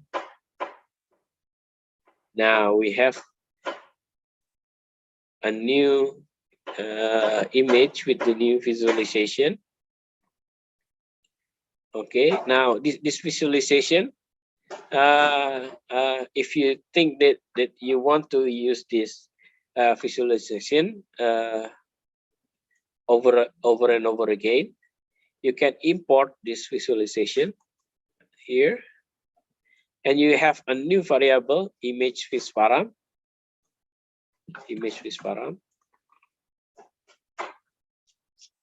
So we're going to recreate the script and add two images, the one with visualization, the one without visualization, and the one with visualization. The one with visualization I'm going to mark as false, so there will be no. Sorry.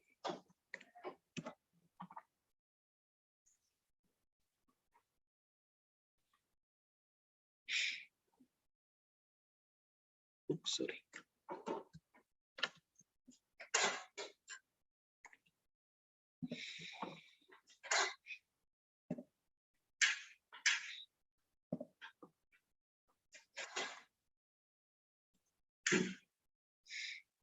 Oops.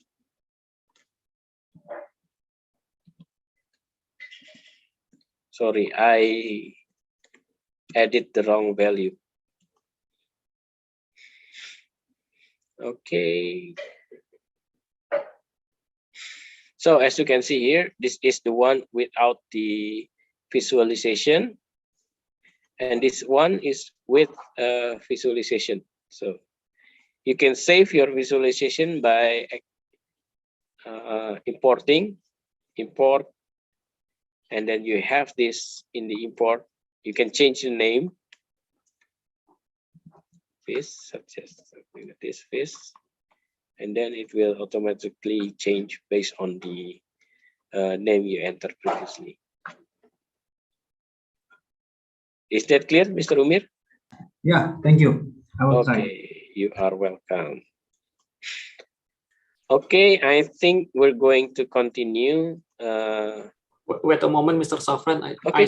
I saw Patrice raise his Okay. hand. Okay, Patrice, Yes. please Hi, share your I screen. wanted to. Sorry, her. Sure, thanks. Share your screen. Saya always forgot.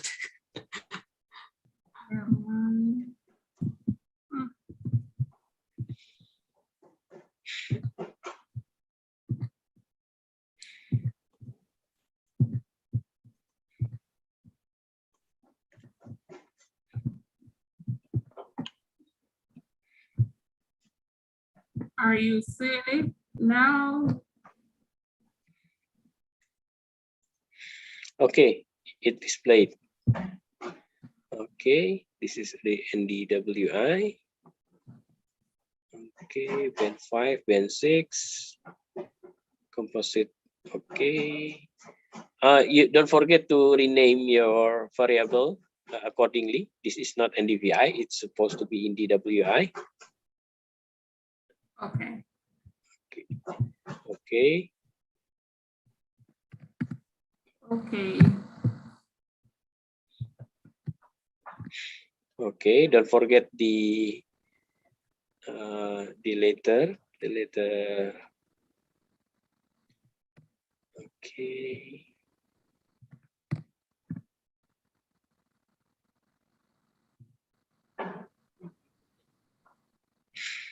Okay. In the map at layer, in the third statement, don't forget the display images in the script. Display images. There are 3 map at layer statement. Don't forget the last one calls still calling the NDVI difference. Okay. Okay. So okay. Okay. Composite. Okay. Nice. And then try to click run. Okay. I think you're already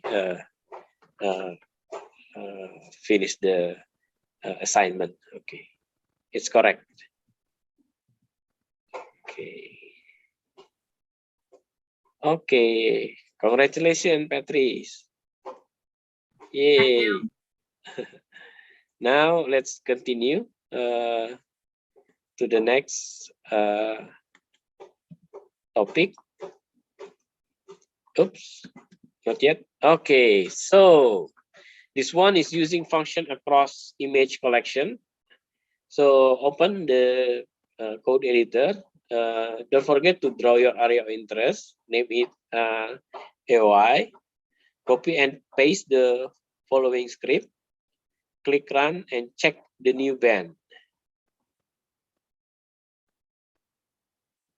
The new band in the visualization. Okay, let me demonstrate to you how you did it. Okay.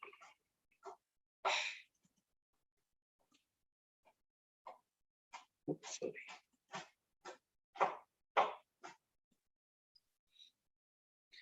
After you copy paste the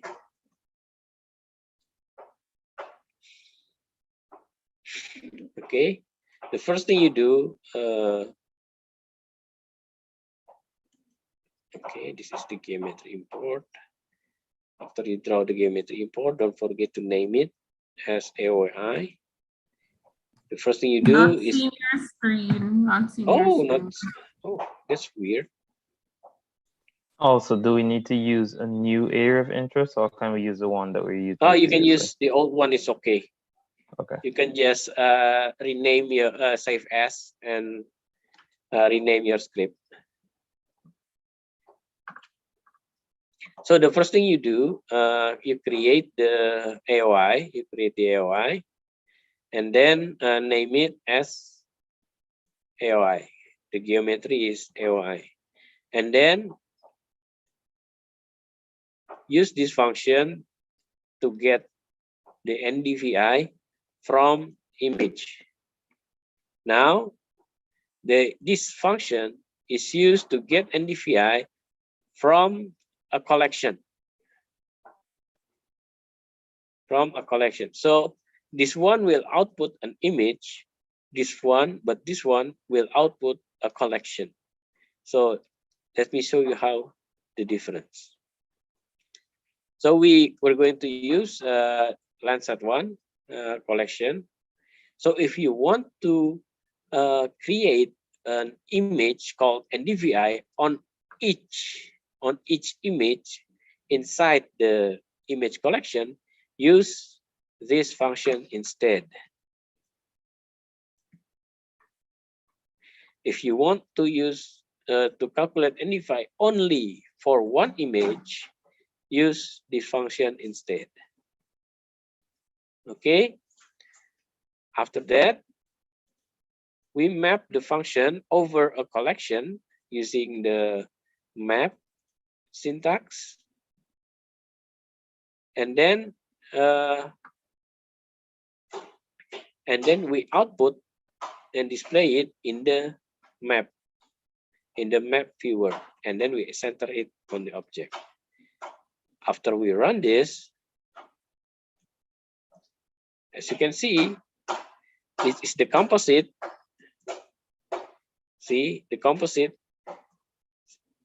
The layer in the composite doesn't include NDVI. The layer list in the composite doesn't include NDVI. But in the composite plus NDVI,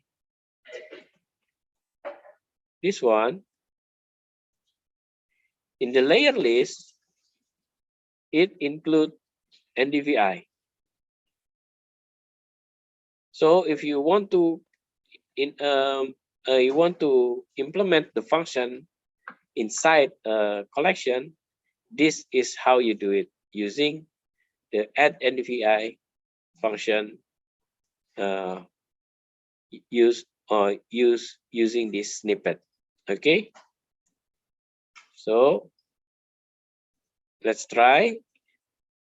Copy and paste the script, and don't forget to create the area of interest first.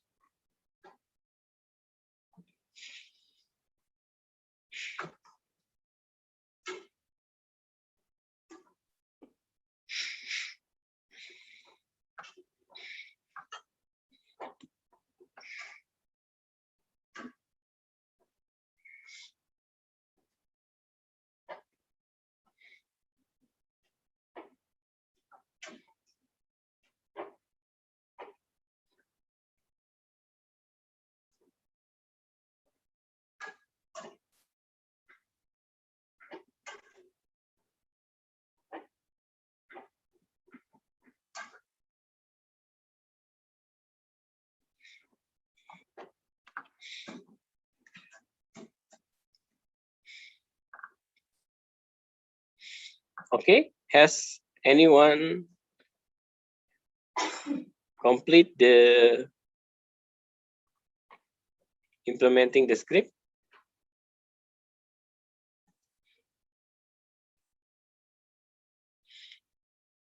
Yes, is it just supposed to be a white area and you not actually see anything because I'm assuming because we didn't have a collection? No. It's because we don't specify the parameter for visualization. It's better if you want to better customize it. You can use the stretch function and then apply something like this. Can you see my screen? Yes. Yes. Okay. See. So you can play with the visualization and using the stretch button to display your collection. For NDVI, it is better that you only use one band NDVI, and stretch it to 100% to see the gradation of the difference. Okay, something like this. Okay, everyone successfully implemented the last script.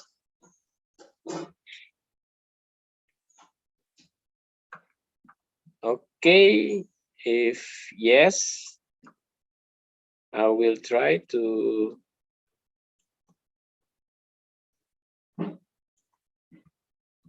the next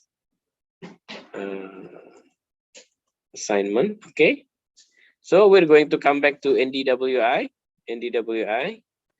to calculate the script using a function across an image collection. So use NDWI instead of NDVI, and then paste your link in the designated form. So it will be, the assignment is to modify this one to NDWI and this one.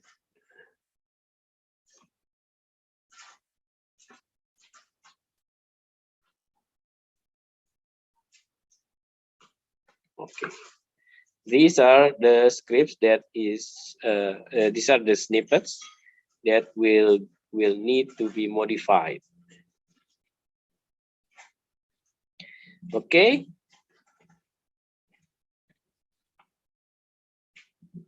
has anyone succeeded in implementing the NDWI script?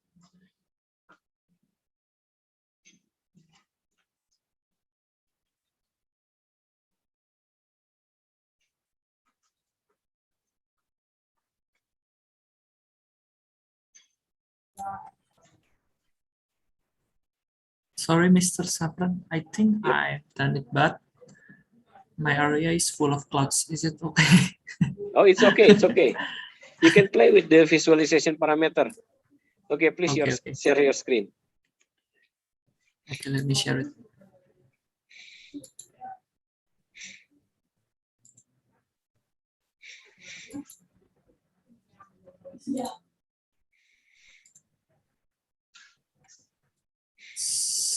Can you see my screen? Okay, go to layer control, and choose one band, and choose NDWI. Okay, in custom stretch 100%. Apply. Apply. It's full of clouds.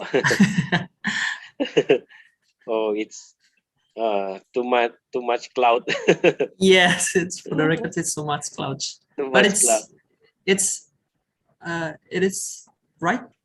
Yes, it's actually the script is correct, and I think maybe in the next step it's better that we use the cloud-free image composite instead of using the full image collection, because we're going to get a lot of these clouds.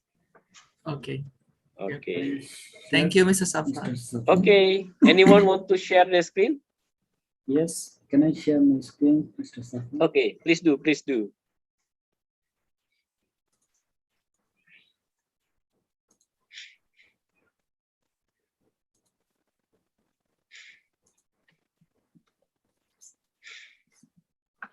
Can you see? Okay. Okay. I think. Okay. Check the NWI. Okay. Okay. Okay. I think your script is already correct, and the visualization is also correct. Oh, Bangka Island. Okay, why my cursor gets this icon? with the, excuse me, what? Why my So you have a pointer, question? cursor, mouse Oh, pointer. okay. I think it's okay. It's fine. Usually in the if you click on the inspector tab, you click on the, it's fine, it's okay. I think it's only usually it displays this type of cursor when you click in the inspector tab and then click anywhere on the map viewer. But I don't know what happened, but it okay, it's okay. Yeah, it usually not in the console or task tab, usually in the inspector tab. But I think you've already made the correct modification of the script.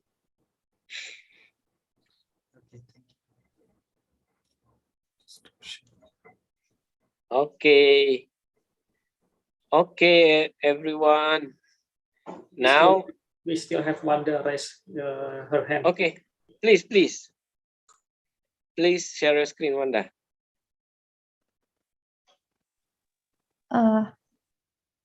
Hello, Pak Safran. Actually, I'm using different device. I'm using the Zoom from the phone, so I will try to see you from my phone. I have same problem with Pak Kaisar, but the cloud is all black. Is it my setting is incorrect? No. Please show us the script. Please show us the script first. Show us the script. Okay. Okay, you're correct here. Use band 7. Okay.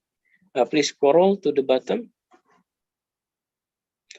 Okay, next.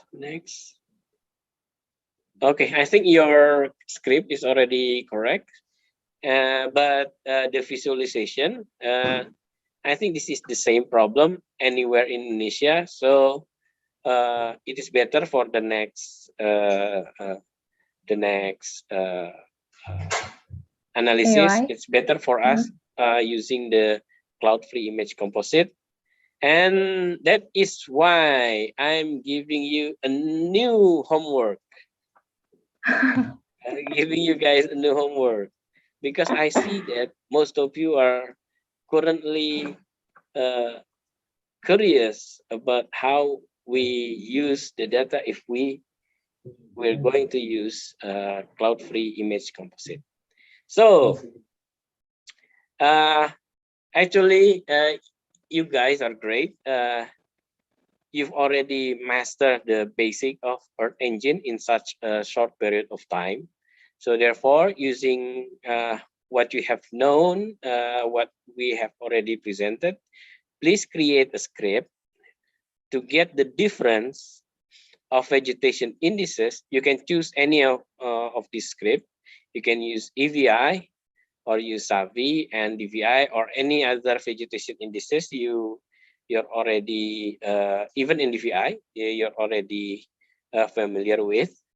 On land, so you have to mask the water on land using Landsat surface reflectance cloud-free image composite. So you have to build the image composite first of your area of interest from 2014 and 2020 using a function. The deadline is tomorrow evening. So if you get this done, you're going to master the basic of Earth Engine.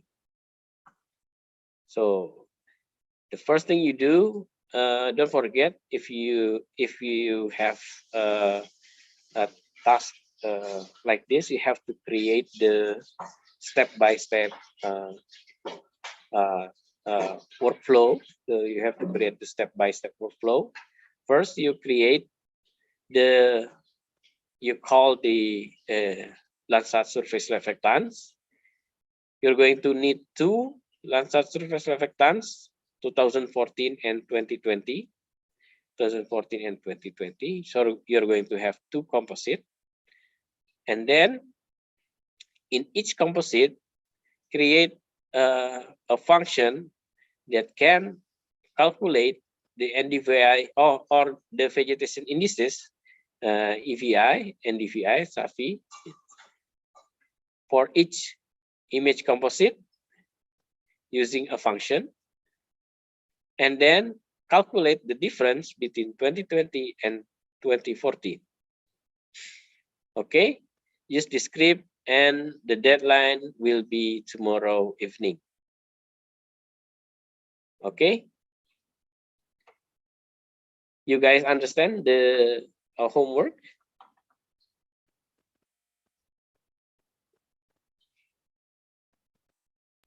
Yes, but what is evening for you? Because I'm in Jamaica and it's morning now. Okay, sorry. What I mean is maybe for us it's GMT plus 7, so it will be 1800 hours GMT plus 7. You can modify, adjust according your time zone. So I should ask, I should add this to.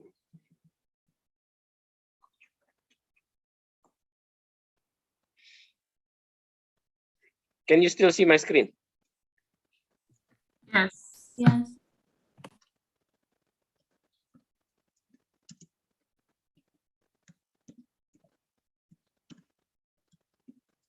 Okay.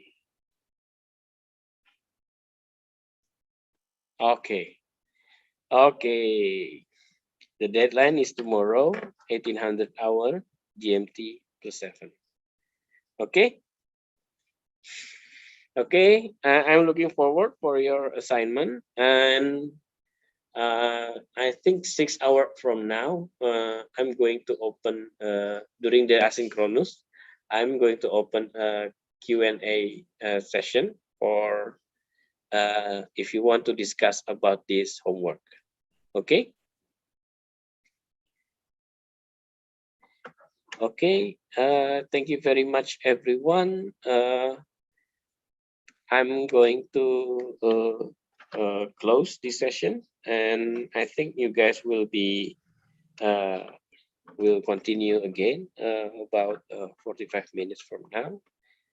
Thank you very much, everyone. I'm returning the session to the moderator.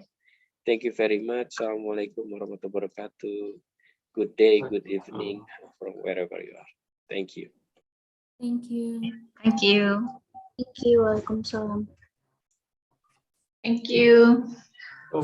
Thank you, Pak Safran. Mas Bayu, are you there? Mr. Safran, yeah.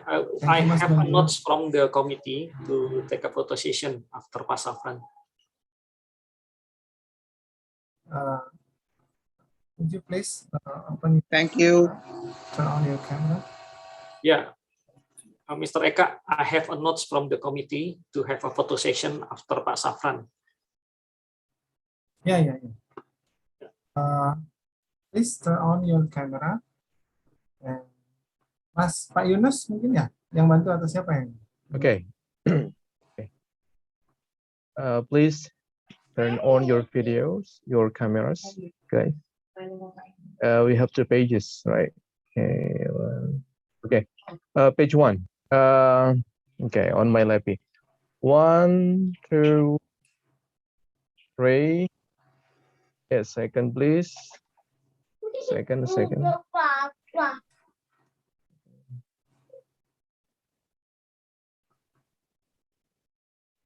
Okay, page 2. Next.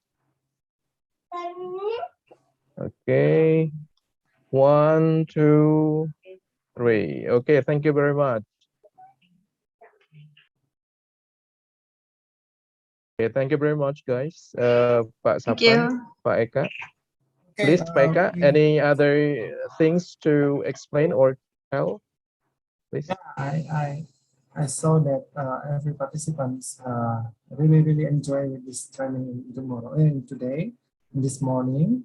But we have still 40 minutes, maybe 30 minutes for break before we begin for the next session. For the next session will be led by Dr. Yaya for the invited speaker. Maybe you can join before maybe in 30 minutes. I think you just have for all participants you just have 30 minutes for break, for lunch, maybe just take a nap maybe. Yeah. Okay. See you in the next 30 minutes.